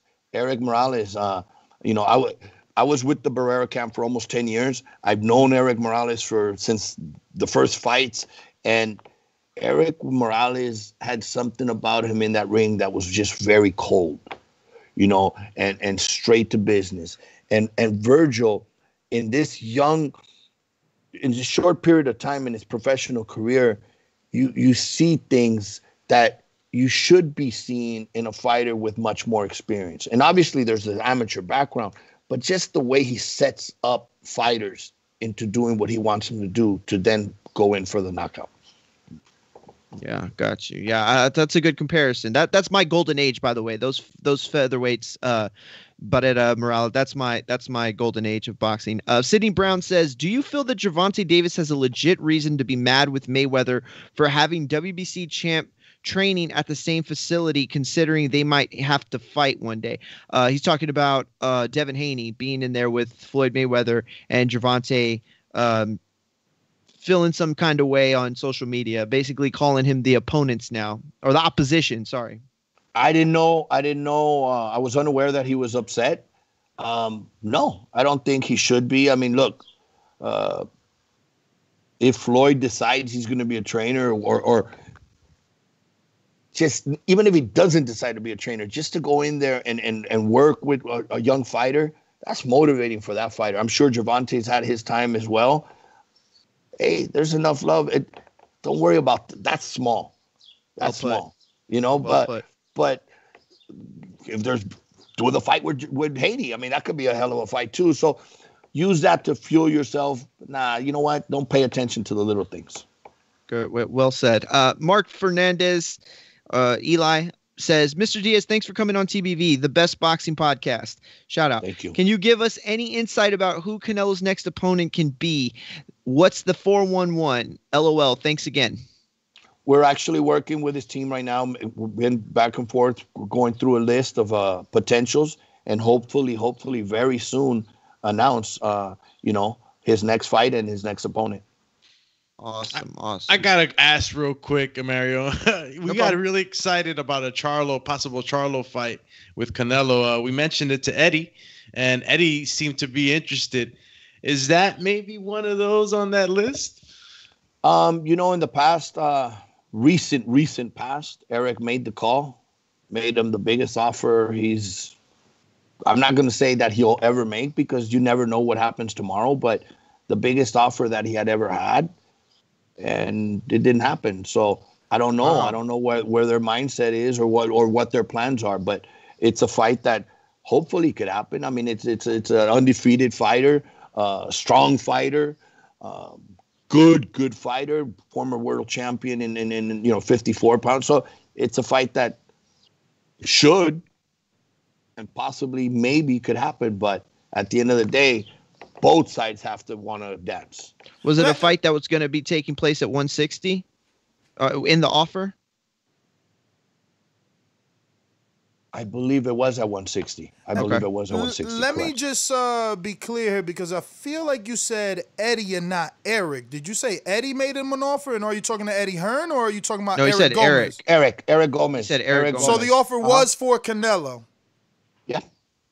And it was more because you said he received an offer from Eric, and it was more than. And you said I'm not going to say more than he would ever make, but more than he has ever made, or been offered. Much more than he's ever made. Or been offered. Much more than he's ever been made. If he was offered more than this, then he should have taken that versus whoever that was. And that's why I want you to make sure that that's what you said, because remember Eddie Hearn offered him $7 to $8 million to fight Demetrius Andrade as well. Yeah, but he didn't say how long ago that was though. They both were recent. Very recent. Yeah, Okay, both offers are recent. I mean, they just tried to get Charlo to go over there for Andrade. No, I was talking about. Yeah, go ahead. No, that's fine. No. I just want to be clear that did Canelo offer more than Eddie? Because Eddie offered 7 to 8 for Andrade, and if you're getting 7 to 8 for Andrade, you probably want a little bit more for Canelo. It was more. It was more. Whoa. Fair enough. Okay, so moving on. Let me just explain, Roberto. What I try to do is use the guests to bring light to our listeners, right? Because we got a faction of people. I have to defend Canelo here on a daily basis. He's ducking the black slick fighter. He doesn't want to fight Demetrius Andrade. He doesn't want to fight Charlo. He acts for franchise status. These are the things that our callers call in and tell us. Yeah, absolutely. And I hear it all the time. And that's why I said, and that's my advice to a lot of the young fighters when they get, like Ryan and this. And I said, listen, even when you're the main guy, the top guy, the face of boxing, people still criticize. They're never happy. And that's what I said earlier about the fans. They're never happy. But it's part of boxing. It's not going to change. And we just got to roll with that. Look, one of the best fights to make. A lot of the fighters now, the mentality is, I want to fight Canelo. But they're not saying I want to fight Canelo because I want to beat him and show that I'm the best. I want to fight him because what comes on that check. All of a sudden, it's a lottery ticket. All right, to fight Andre. And the winner, now, everybody saw, wow, this guy beat another undefeated. He's what? Now the winner should get that lottery ticket to go fight the big fight and go fight a Canelo. But to both of them be saying, I deserve it. Why? Because you're undefeated? Okay, there's plenty of fighters undefeated that haven't fought nobody. Now, they've fought and they've won world titles. But now it's like, you won the divisional playoff. Now you go win your AFC championship. Oh, that's a good way to put it. Man, that's a good way to put it. I like that. No, I'm with you, man. I'm with you. I want these fighters to make their own lane instead of just like Canelo's only one guy. I would love a sit down with him. Not that I've interviewed him, but I need to ask him just one question. Like, is it heavy on his shoulders? Like, the world wants him to fight everyone. If they could, he'd have to fight Wilder and Joshua and Fury too. It's like he can't give everyone an opportunity. It's impossible to fight everyone. And it's a little bit frustrating. I want these fighters to fight each other. Make a reason for him to fight you. Exactly. Win that earn the lottery ticket. Earn it, exactly, by beating somebody and then getting the attention where the fans say, hey, this guy's earned it. And that's when Canelo said, hey, if that's the fans want to see that fight, I'll give it to the fans, because that's how he is. He'll fight the guys that are out there making the names and making the noise, or the fans want to see the fight. Now, moving on, George Foster asked a question that you kind of answered in pieces, but maybe if you want to just kind of give us a summation of it. Is Ryan Garcia, this is George Foster asking, is Ryan Garcia ready to take on the best of his division, or does he still need to mature more inside the ring? By the way, George, love the name. Cincinnati Reds comes to mind. George Foster, one of my favorite players. Ryan Garcia is ready to fight the best in the division outside yet of Lomachenko. Outside of Lomachenko, because, there's Lomachenko, and then there's that young generation that I think are super talented, one of the most exciting divisions right now. Then you have the experienced couple veterans right there. I think he's ready to fight any of the young guys there or any of the experienced guys. And once whoever wins there is ready to fight the elite guy, which is Lomachenko. In this case, if Teofimo does fight him, hey, again, props to him for taking that leap and jumping straight into a fight with Lomachenko, which I have to go with Lomachenko based on what he's done. But again, no knock on Tio, because he's going to learn a lot. And if he does pull up the upset because the timing's right and his talent is more than what we've seen yet, then, hey, you got to give it to him, man, because he rolled the dice. He took the chance and it paid off. Definitely. Yeah, I favor Loma in the fight too right now. George DFW says, yeah, and I don't even know if I'm just going to ask it because we ask all of them. Waiting to renew my DAZN subscription. Is it possible to renew now and add the months without activity at the end? Highly doubt that you can answer this, but I'd say contact DAZN. Yeah, that's more of a subscription call customer service there. I just wanted to give him the love, but yeah, of course. Figured. Sorry, I didn't have the answer. No problem. Big Casual asks, can you see Canelo fighting at cruiserweight one day? Good question. See what I'm telling you? You know what? But what? No, I know it may be possible, but you see what I'm saying? They want this man to do the unthinkable. It's crazy. He's fighting Thanos next. Like. but here's the thing. I can't see it, but I couldn't see him fighting that light heavyweight either. If you would have asked me a year before or 6 months even before, when he said, I want to fight at 75, it's like, what? Remember, he's not a tall guy, but what started at welterweight. Yep. And it's crazy. He might have started at 35. Oh yeah, before yes. Yeah. I'm sorry, I meant more like when I started. Getting into bigger fights, Abner Cotto. Correct. Correct. Yeah, but I think he started at 35. So to be thinking, first of all, think of a Mexican at light heavyweight. It rarely happens. I mean, now the younger generation as they're getting bigger and stuff, but a Mexican at light heavyweight was unheard of for many years. So can't pass it through him. Maybe he won't weigh the cruiserweight limit. Maybe he'll weigh 1 or 2 pounds above the light heavyweight, but you never know with him. He started his career at 140. And this is what I'm saying, right? Guys give him no credit, but that's because they don't really know boxing. His third fight ever in boxing was El Títere, El Puppet. Títere, that nobody wants to fight. His third fight, bro. His third fight was El Títere. But people don't know boxing, man. Go ahead, Mario. Finish up the question. Remember, he turned pro at 15. I mean, he fought Floyd at, 21, 22. I mean, he's done things in a shorter period than a lot of these guys that are still becoming world champion for the first time or they just won the title. So all mad props to him. He's very disciplined, very mature for his age at an early age. And he knows what he wants. I mean, obviously, there's a reason why he is where he is. Hard work. And we have, after this one, we have 3 more. And the last 3 are pretty quick. So I'll ask this one. Sonny Woods here asking, or he says, morning, Mr. Garcia. Sonny from Cincinnati here.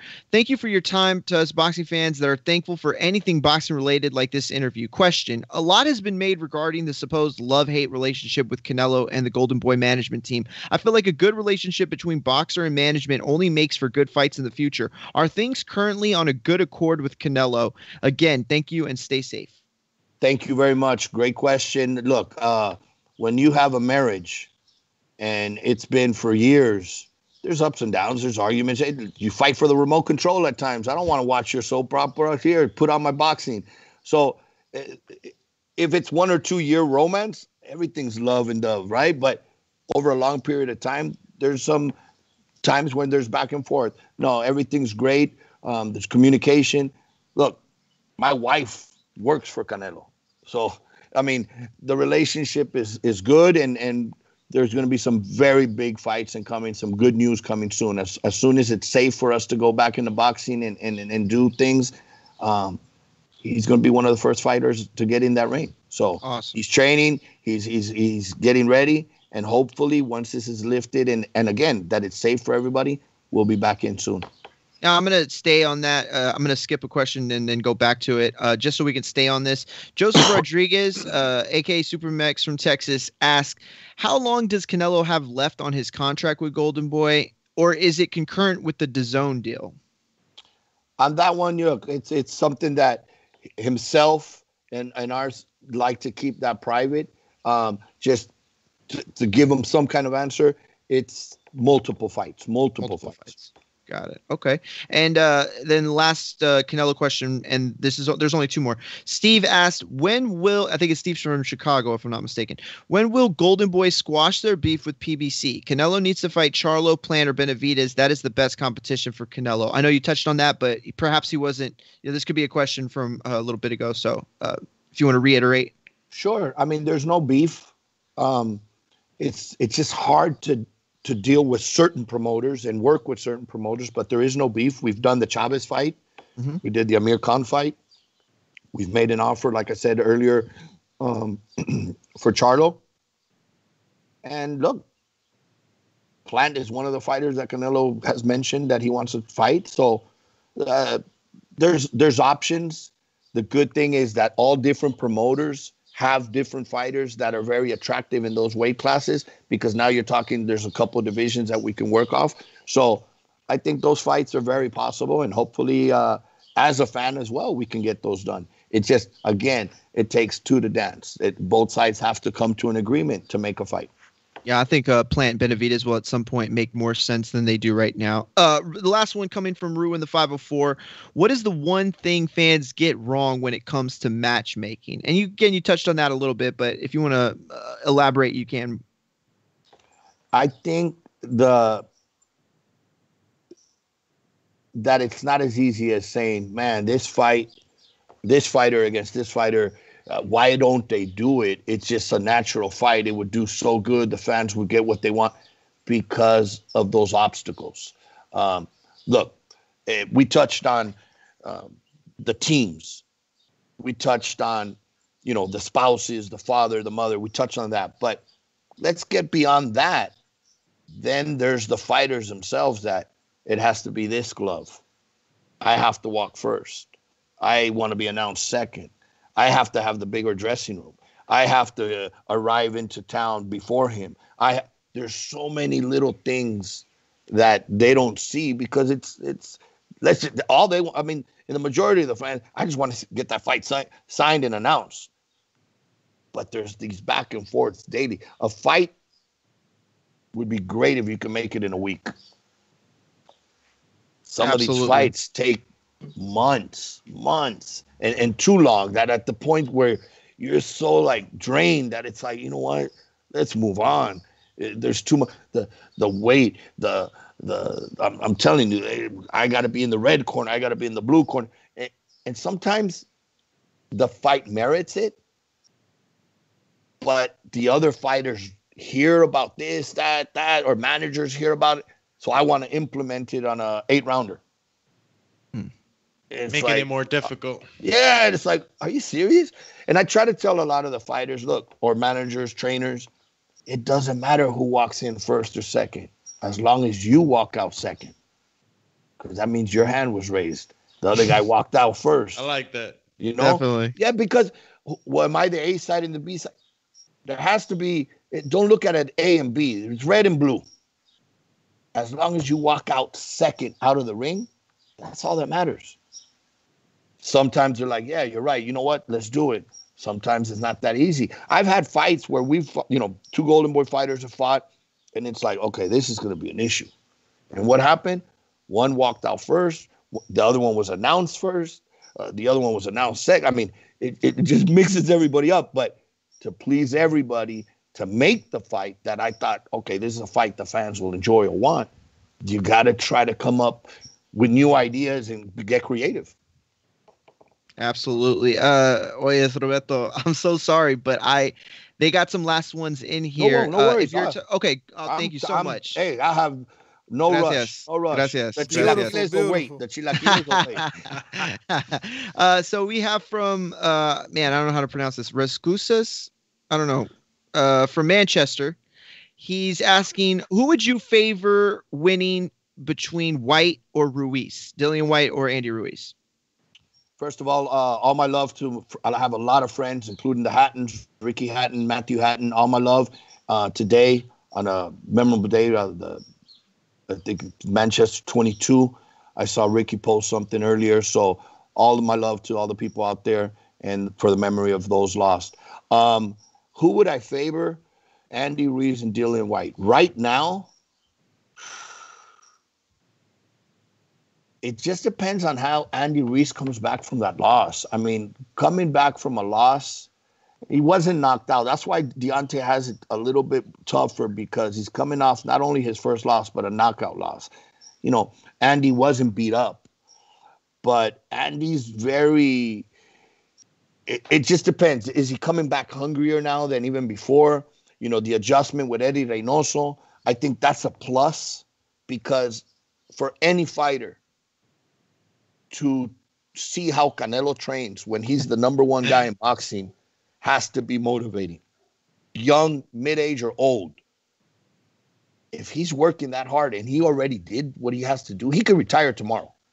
But he's still working that hard, and he's still that disciplined, can only motivate that next guy to say, I haven't even reached that. I got to work just as hard. So that, you hope, rubs off, and you might see a better second chapter than that first chapter. However, right now, if the fight was to happen, I have to favor Dillian Whyte, because he's a big, strong, aggressive, big puncher, and I think he's hungry. He hasn't lost the hunger yet. He's still hungry. Listen, you made Mr. Nestor Gibbs very happy, because he's been trying to explain to everybody for months now that being in Canelo's corner, or being in his camp and getting to see him, that is going to not just rub off, but it's going to give him the kind of motivation that he's not going to want to be the guy that falls behind. He's going to see how hard Canelo works, and he's going to say to himself, I can't look like a slouch. I can't let Canelo turn and look at me, and I'm not doing the rounds, or I'm not keeping up with the run, you know? So, but he did a better job than me. You did a better job. No, he did do a better job than me explaining it, because he's right. Canelo could retire today. For anyone to look at him and see like, wow, this guy just got $365 million and he still works this hard. If that doesn't wake Andy up, he has no hope. He has no hope. That gym is full of young. You got Frank Sanchez, Ryan Garcia, Oscar Valdez, Canelo Alvarez. Ronald Ellis is in there sparring Canelo all the time. Like, if you cannot get motivated there, just retire. Unfortunately. Absolutely, because that's what motivates them. When they see, okay, I want to be like him. I want to have what he has. So what does he do that got him there? Oh, shit, he does this. He still wakes up at 5 a.m. and still does his run until. So that means I got to be doing that and more, because I'm not there yet. So it has to rub off in a positive way. Absolutely. So next question coming from Mr. Ardor. He says, when will we see Travell Mazion in a significant fight at 154? Which you kind of touched on it, but maybe a timeline. Absolutely. I think Travell's ready. Travell's another young kid. Look, he's only 24 years old, but it's a fighter that, because he turned pro early and he's been fighting for a lot of people forget. He's only 24. However, now's the time. Now's the time. Travell had managerial issues that took him out for a while, signed with a new team, had managerial issues, not to his fault, with the new team, and now is with a great team, a manager that's done great work with him, got him good trainers. Travell, I saw videos the other day, working hard. He's ready. Had a shoulder injury. I think he had surgery, put him out again a while. But this is a kid that he reminds me a lot. And I'll tell you a funny story. Reminds me a lot of a Tommy Hearns. You know, obviously, Tommy's a legend, a Hall of Famer, but he reminds me, maybe it's the physique, maybe it's that power. He's fun to watch. He can punch. I tell him in a fighter interview one day, you remind me a little bit of Tommy. You have that style. He goes, let me show you a picture of my grandfather. And I kid you not, when he pulled out the picture of the grandfather, it wasn't Tommy, but it might have been Tommy's twin brother. He looked so much like Tommy Hearns that I started laughing. And Tommy was at the fight that day, and Travell came down and gave him some love, and they talked. I think he showed him the picture. But Travell's ready. He just won an NABF belt in his last fight. You know, he knocked out Fernando Castaneda, who had gone a draw with Toriano Johnson. That shows Travell's ready for that next step. He's going to be ranked in the top 15 in the world. With the punch that he has, he could fight for a world title and win within the next 12 months. It's just more of getting him consistent work so that the timing and everything's perfect going into that big fight. But Travell is a very exciting, very good kid. Roberto, I gotta ask about Franchon Cruz, man. We get her on a lot. I feel like her situation is really messed up. Only the WBO has reinstated her. That was a fantastic fight with her and Alejandra Jimenez, but obviously with the positive test result for Alejandra, I don't know. I feel like Golden Boy should be doing something because the WBC seems to be taking long with their decision on what it is that they're going to do.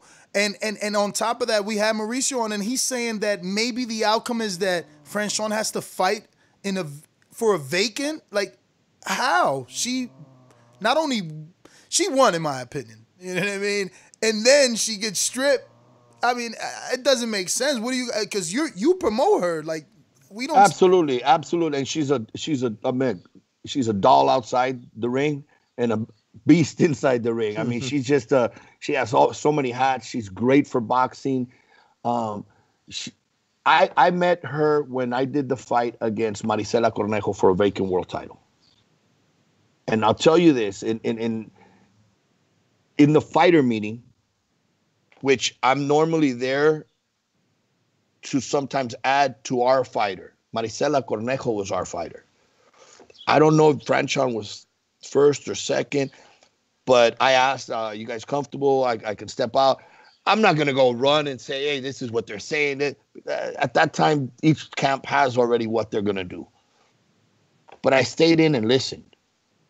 I became a fan of hers right there, man. Her story, her energy, she's just very motivating. So I was very interested in watching the fight when they fought because it was like, wow, who's going to win? Obviously, I want Marisela Cornejo to win because she's the Golden Boy fighter, become the first female world champion if she would have won.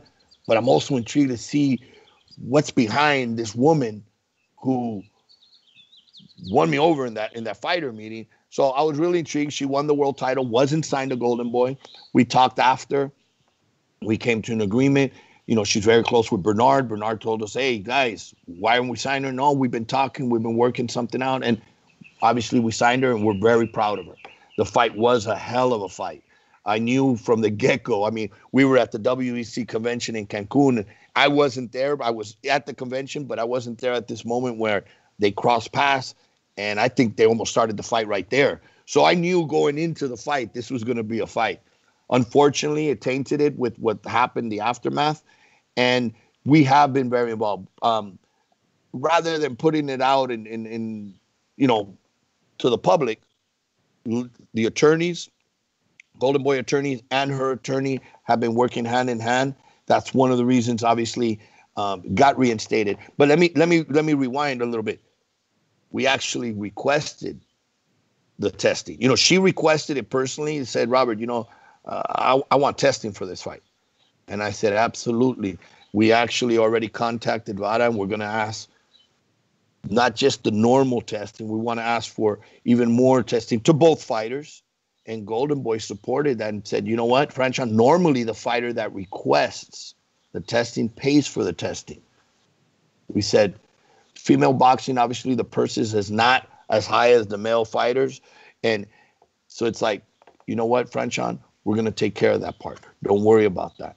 Here's your purse. It's not going to come out of there. So then, obviously, when this happened after the fight, the attorneys have been working together. Luckily, we got one of the belts back. The fight was ruled a no contest. We'll be talking. Look, right now we understand, with the pandemic, everybody's shut down and closed and everything like that. But trust me, we'll be talking to Mauricio and the WBC to say, look, come on. It's a no contest.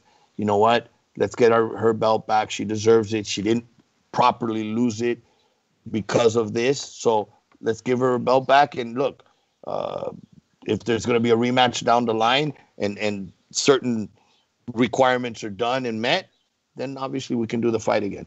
I've heard from a lot of fans, and I've seen it is, how could Golden Boy even put her in the fight with her, with Alejandra? First of all, she was a mandatory. I did talk to Franchon and said, look, couple different options.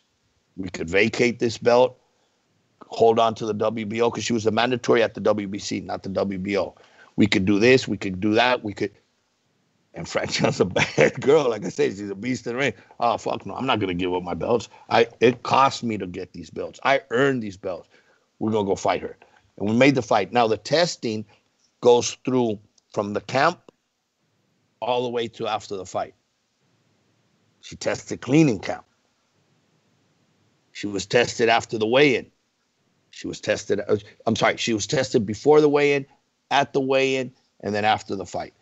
And it was, you don't get the results back that day or the next day. You get them back like 2 weeks later. So obviously, if we would have seen a dirty test, the fight wouldn't have happened. You know, because the fighters already have their lives at risk without testing or illegal substances. So, but we didn't get that negative test till 2 weeks after the fight. And that's when, at that point, they're already fought. What can you do? Now what you do is to go fight for your fighter to get, justice. Well, yeah, thank you for clearing that up. She's definitely a friend of the show and somebody that we root for. Tough segue here, but I'll try it anyway. Really quick. During our interview, she did have a problem, and now it makes, obviously as a conspiracy theorist, it makes sense. This doesn't mean that it's true. But now we find out she wasn't signed during the Maricela Conejo fight, and she said that it was insane that they gave her a draw on that scorecard where and I feel like she really beat Maricela. It wasn't that close to get a draw. So she says in both her 2 title fights, they've had to cheat her to try and beat her. Obviously with Jimenez was steroids, and with Conejo was the bad scorecard. Absolutely. In that first fight, in fact, I invite the fans to watch the replay of that when they're announcing the scorecards. If I'm not mistaken, I get caught on camera. I'm like, what? When I heard the draw. And Maricela's my fighter.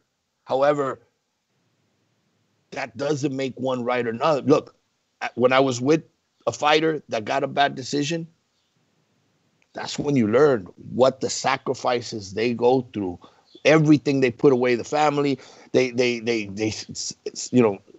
go into isolation, all those sacrifices. Marco Antonio Barrera said, I would have preferred to get knocked out than to get robbed in that first fight with Morales. So you see the pain they go through. When that fight happened, I remember scoring it 9-1. 9-1 there in the arena. I gave Maricela 1 round. I don't remember which round it was. And when I heard the draw, I'm like, what? But it happens in boxing. That's the ugly part. It'll continue happening. How do we stop it? Just yesterday, I think it was, they showed the Trinidad, De La Oscars fight with Trinidad. I love Tito, man. He was one of my favorite fighters. I only gave him 3 rounds. How did they give him the fight? I don't know. It's not from now. It's been part of boxing. So maybe there should be a system there. You turn in a bad scorecard, you're going to go to the amateurs and start training again or something. But it just happens. They've talked about new types of judging also, like, having like, what was it, Ness? Remote judging or? Remote judging. But, I think the best idea is the Joe Cortez 2020. He invented it years ago, but it hasn't taken off. And it would be, I guess pro tennis style refereeing where the judges would be elevated so they can see the ring. You don't have to see through the ropes. You don't have to have, the ref be in your way or the ropes or the corner be in your way because you're elevated. I think that's probably the best option, outside of making the judges be in a room where there's no fans and no outside noise and just a monitor. I think, elevated seats like Joe Cortez invented, the Cortez 2020 system. I think that would work. But we got Greatness in Harlem, and you only have 2 more and you're out of here. Greatness in Harlem says, peace and salute. Appreciate your time. Canelo versus Charlo. Can you break down the keys for success for both fighters? Good fight. Obviously, an undefeated, young, hungry lion. It's hard to break down success against Canelo because only one man has been successful. But I box, move, and hit and don't be hit. Try to keep your distance and have great condition because you got to be on your toes for 12 rounds. Canelo, do what you do best. Get inside and work that body. Once you do that work to the body, the hands will fall and the head will fall with it. And Victor Banuelo says, Virgil Ortiz versus Jaron Ennis. When can we realistically see this fight? And in your opinion, does either guy have to be a champion in order to make that fight? I think it would give it that extra gravy if it's now for a world title or a unification, both of them being world champions. It's definitely, I'm a big fan of Ennis. He's a tremendous fighter, talented. I think, we just need to get him some more notoriety where the masses know who he is. The diehards know who he is right now, but the general public hasn't seen him enough. True. All right. Last one is from Israel Weber that says, no question. Thanks for coming on the Boxing Voice. When you next in Oklahoma, lunch is on me. Barbecue. Roberto, that's all the questions, man. I want to thank you. You've been excellent. You've been on here forever, and you answered all the tough questions and definitely gave us a lot of insight and took us to school, man. We appreciate your time. If you can, give out any social media. For those that are not following, you can do so. Thank you very much. First and foremost, I want to tell everybody, look, I send all our best. We're going through some tough times, but if boxing has taught us anything for the fans, for us involved, for everybody, is take it round by round. There's going to be rounds where we get dropped, rounds where we have to get up. We got to fight on. Together we can overcome this, and our hand will be raised after the 12 rounds. So stay safe, everybody. Follow the regulations. Boxing's going to come back soon, bigger, better. And enjoy it. Enjoy fight by fight. Enjoy the moments. Don't stress. Don't get old overnight because you're stressing on something that can't be done. And let's enjoy it. And yes, you can follow me. Send your comments, suggestions anytime. Hey, I want to see this fight. And I don't know if I can make it, but damn try. Michel Alatime at Instagram or Twitter. All right. Well, thank you so much. And till the next time. Thank you, guys. Stay safe, man. Thanks a lot for the opportunity. All right. Hello. There you have it, ladies and gentlemen. Roberto Diaz, matchmaker and vice president of Golden Boy Promotions. Fantastic, educated, filled interview there with a lot of information. Great interview. A lot of insight, man. Love it. Answered bro. a lot of questions. I'm not gonna lie. Like, there were times where I was like, "Yo, I want to hurry this show up because I want to go back and listen." I heard him and I was listening, but then I was like, "Damn, did he?" Oh man, I want to go back and hear it, especially when he was talking about the Ryan Garcia stuff and the Canelo stuff too. But he kind of like came back to it anyway. But yeah, man, it's such a great interview. Honestly, I cannot wait to go back and listen. And I usually go back and listen to interviews, but rarely do I finish the show and go back right away. But I'm definitely doing that. Yeah, no, ask Adam to clip the Canelo Earl part, man. I want him to clip that one and the Charlo one. I want him to clip the Charlo one because the offer, him saying that the offer was that significant. I think that's it. I think, I'm not going to say, oh, well, that proves it. Like, we're done. Not at all. But I'm just going to say that I think at this point, both sides, it's just not ready yet for whatever reason. Not because we don't want it, not because we don't think that they're scared of each other or anything like that. Just for whatever reason, it's just not ready. Maybe Charlo thinks that it's worth more. And I don't know. But that was a huge piece of information to me. Very huge piece of information. So I'm going to definitely have him clip both those things. The Charlo piece of information was huge to me. I didn't know. No, that's what I said. Yeah. Jeez. Yeah, Crazy. man. I don't think we ran did we run the drive-in boxing AJID, Adam? No, we did Damn. not. We didn't, bro. It was just so much. I know. It was just good so information. Because Leon really liked it, but it would have been good to see someone with actual finances, because Leon's a promoter, but he's not top tier. He's not a Golden Boy. He's not one of the big three. You know what I mean? He's not somebody that could actually take this to the top for someone to have it happen. Exactly. I mean, maybe Diaz hearing the idea. What if he would have ran with it, man? But yeah, I guess final thoughts on everything before we go out to the cars. Go ahead, Doomy. I said cars. I said cars. You said cars. I was like, okay, he's still stuck on the Anthony Joshua idea. Yeah, no, but that exactly is what I was gonna say. The whole car idea, the whole, feeling of being at a movie theater and all that other good stuff that we talked about in the beginning of the show. I'm with it. I think it's a great idea. And like my man Roberto said, these are tough times. We're in the fight right now, and we might have to take a knee, but we could keep on going. And things like that, being innovative and creative, can totally help us out in getting boxing out there. Big fights.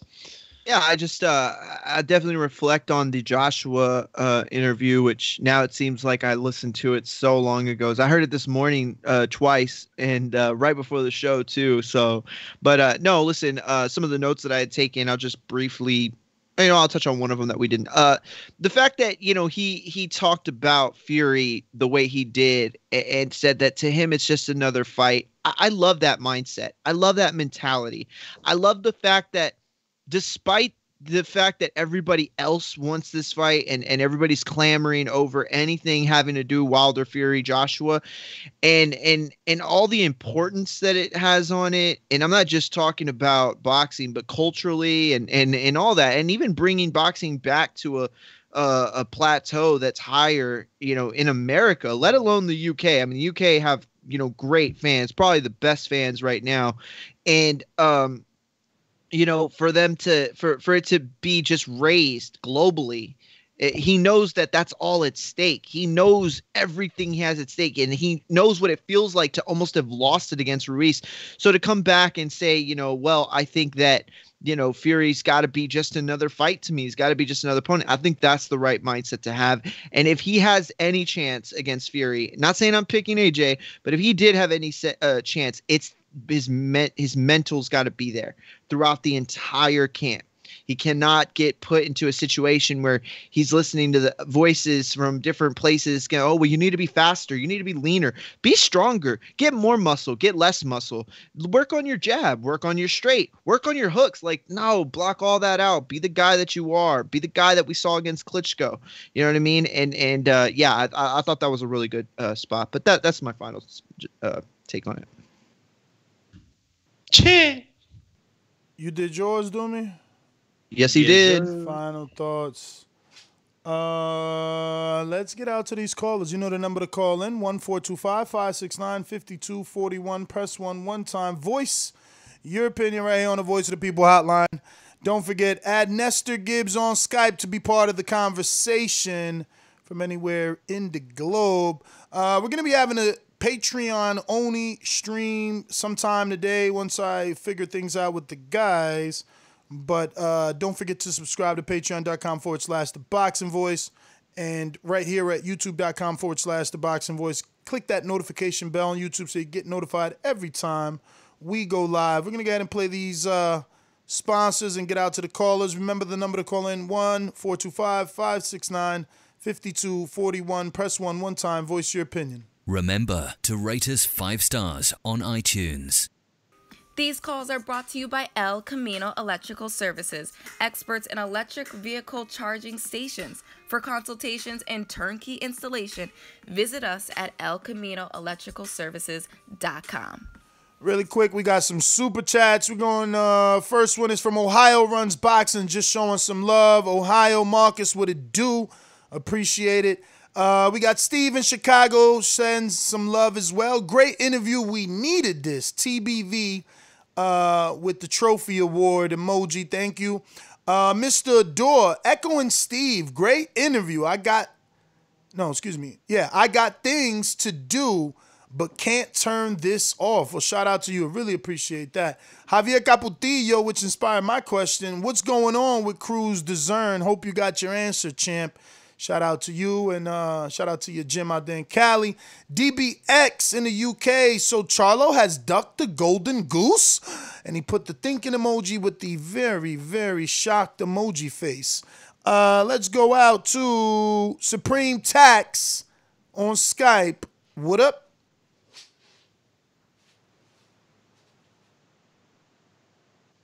Just listening. All right, Stonebone Boxing, Colorado. What up? Can y'all hear me? Yes, sir. Yeah. Well, yeah. I don't know why they surprised about the Charlo thing because it's all we done talked about it on the show. It's been public knowledge that there was an offer made. There was a phone call made to Caleb Plant, and he publicly turned it down. So it's not like this is breaking news. It was broke here probably on the Boxing Voice. Ain't nobody else doing no boxing news shows. They're doing all fake commentary and watching interviews and reacting to it. So y'all the only ones that's actually putting news out there and I guess maybe reminding people of some of the things that's happened in the past. And listen, when you got Canelo and you can see how confident and how, I ain't gonna say arrogant, but you can see how well they feel about Canelo. They like, look, whatever he want to do, we gonna do it. If he want to fight light heavyweight, do it. He want to fight 160, do it. So I want to see him at 160. I think the Andrade fight is bigger than, and the Charlo's fight are bigger than they probably think. The Earl fight, man, he probably beat Earl now. I mean, he cut it. Let's see how CYP takes that. He's gonna what he's gonna say to that information. We're going to Boomerang in Detroit, East Coast Promotions. Red belt, black belt, WO and green. I'm king. Undisputed GOAT, TBE. And you can catch the news first on TBV. Voice of the people now let me speak. Scientists of the sweet, BOXING.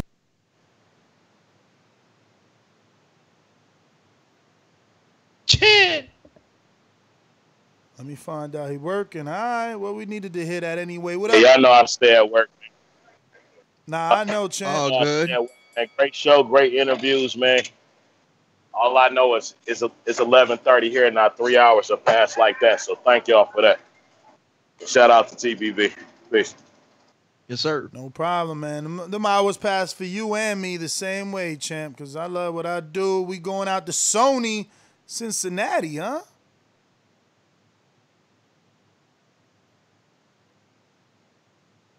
Sony, just listening. Mr. CYP, what up? What's up? Yeah. You know what's funny? I always seem to think that the PBC is ran like the mob. It's very, very, very hard for them to give their main fighters up to anybody, and it seems like it don't matter what the offer is. Earl Spence ain't leaving PBC to go fight on ESPN. It just ain't happening. If you want a joint venture, join it up. But ain't nobody leaving to the zone to go fight Canelo. I just started to realize this. If you watch the Charlo show, them dudes got more money than reported, man. Them dudes is richer than we think they are. So if you want to deal with them cats, it seems to me like you're gonna have to make a joint venture because them cats is balling. They ain't tripping. End of the day, mandatory is what's needed. I was your mandatory. You don't want to fight me. I'm not tripping on you. In all honesty, black fighters should never have to fucking wait and pander to Mexican fighters, European fighters, or anybody else. This is our sport. You want us? Come get us. CYP out.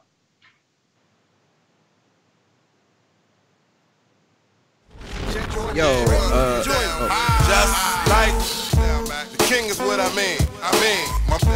The king is what I mean.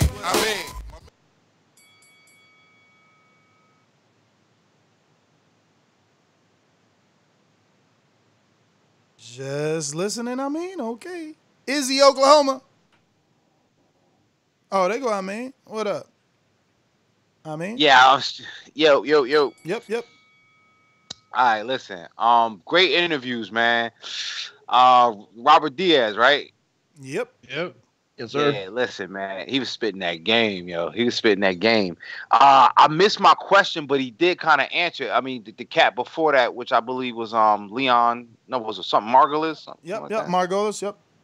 Margolis. So boom, because we mentioned the back end money, and he kind of went into it talking about concessions and this and that. So all that ties into this right here. CYP had a good call. I want to say that because if it's that much money on the table for a mandatory, and I usually don't like that part of boxing, but if it's that much money on the table for a mandatory and guys is making whatever they make it, maybe Charlo didn't, they said he turned out $7 million. Maybe that was chicken feed to what he can get on all that back end. I don't know, man. It's a great show nonetheless. This shit got me thinking a bunch of shit, but it's a great show. Let me get out the way. I'm out, y'all. Yeah, I mean, I don't See, like that. I would agree. Listen, I would agree with you. Like, and that was the first thought that came to my mind, was that there had to be a reason. Like, it had to be something down the line. Al had to have been saying, like, yo, you can make this here, and that's great money, or follow this trajectory and make this. That said, though, the only reason why I feel a certain way about this is because we know that they've worked with Charlo. They know what he's gotten paid, and they know what he's gotten paid on the back end. They know his trajectory. They had projections for him. Like, all this stuff about his career, like, a lot of it was done. A lot of the trench work was done with Golden Boy. So, you know, if anyone's going to know, I think Robert would know. And so that's the only Not reason with Golden Boy. That's the only flaw there. Remember, it was Jamel that was signed to Golden Boy. That's right. You're right. Damn, I forgot. It was Jamel. Shoot. Okay.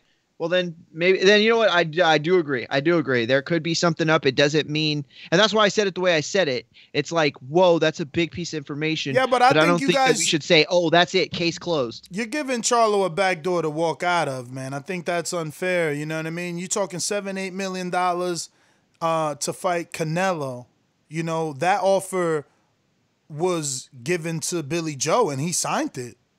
But does it make any sense that Charlo would turn that down to you? I mean, it don't make no good reason. It don't make sense, but you know, It doesn't. I mean, That's look, what we can't believe everything we hear. Either this is one side of the story. There's always two sides to the coin. You know, we gotta go to these calls. We're going out to Info Joe. What up,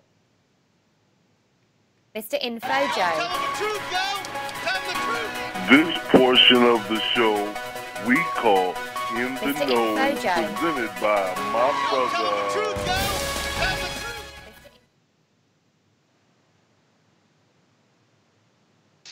Yo, yo, yo. Yo, Joe, what it do? Hey, good morning to all the TBV family, man. I'm into something right now. I just want to say, great interview. Did my whole workout to it. Shout out to TBV. Shout out to the TBV family. Shout out to Castle Hill Gil. He supposed to land down here in LA today, and we gonna link up and think I'm gonna do a little barbecue for my brother. Yeah, man. New York City. Pick him up with Go an ahead. L, man. Man, He that's smoked. what's up. That's right. That's right. We'll do. Yeah. Peace, family. All right, Joe. Yeah, man. Castle Hill, the ambassador of New York City, man. Damn, Joe's such a good dude, bro. For real. Caesar, Las Vegas.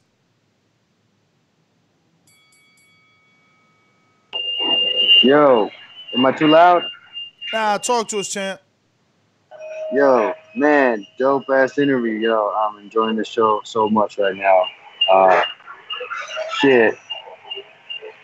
You know, I just had a brain fart, man. So much fucking information, but yo, man, great show. Like as always, man. Hope you guys have a great day. TV for life. C's, man, thank you, obviously, for calling in. We're going to Decatur, Georgia. Talk to me.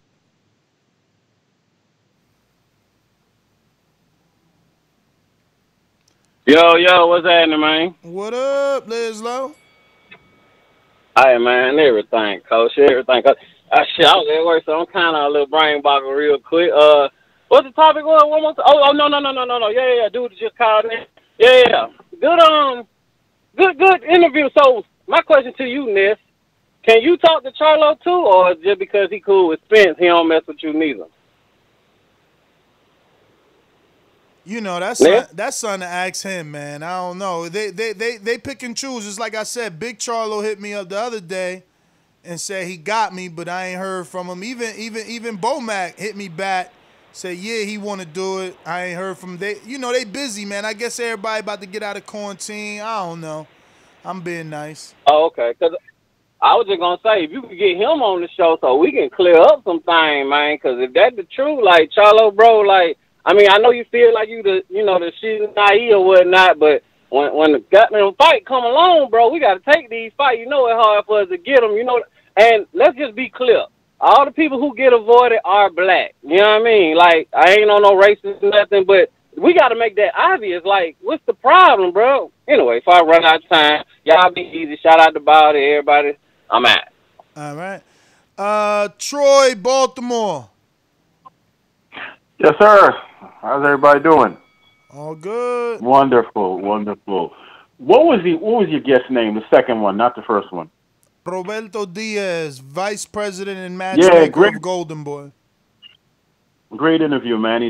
He has a passion and a lot of knowledge about what he's doing. That's why everything flowed the way it did. So great interview, man, and you all held your own with it. He seems very honest and knowledgeable. I love cats like that. Now, since I got timed out 1,000 times and all you people think I'm disrespecting your show by trying to promote, would you mind if I say something? Absolutely. Yes or no? Go ahead. Say what? Okay. Now, I got James Toney coming on. What do you want to say? I got James. What do you want to say? You want to promote your show? I got James You Toney want to promote coming your on. show? You want to promote your show? Are you serious? Mr. Never Sign Up to Patreon. Mr. Talk Mad Shit in the chat. Man, this guy is terrible. I see why 704 timing you out. They timed him out? Hell yeah. Oh, that's right. You know what? I saw that. I forgot. I was asking Mr. 704 what happened, and I forgot to find out. Terrible. You complain. This is what happens on a daily. It's just people not are as bold as him. They complain, and then they want to use you. Like, you complain every day about the show. Now you want to tell us who's going to come on where? You don't get your ass out of here. That's GTO, Instagram and Twitter, man. Catch us on the next one. Appreciate everybody that tuned in. At Martin McGee on Twitter, at Martin McGee on Instagram, and we'll possibly be coming back. I sent the chat a story that I think would be like a nice little 15-minute one, 20-minute show. Nothing big, but I would want to do it.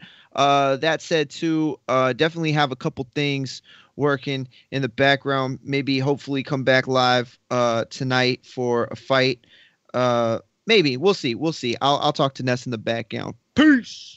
Don't forget, stick around for Patreon. Make sure you sign up. We are going live today, probably in a few hours. We're going to give ourselves some lunch break and a good rest, maybe 7 p.m. Eastern time. We'll work it out and send you a message on the back end. Catch us on the next one. Peace. Peace.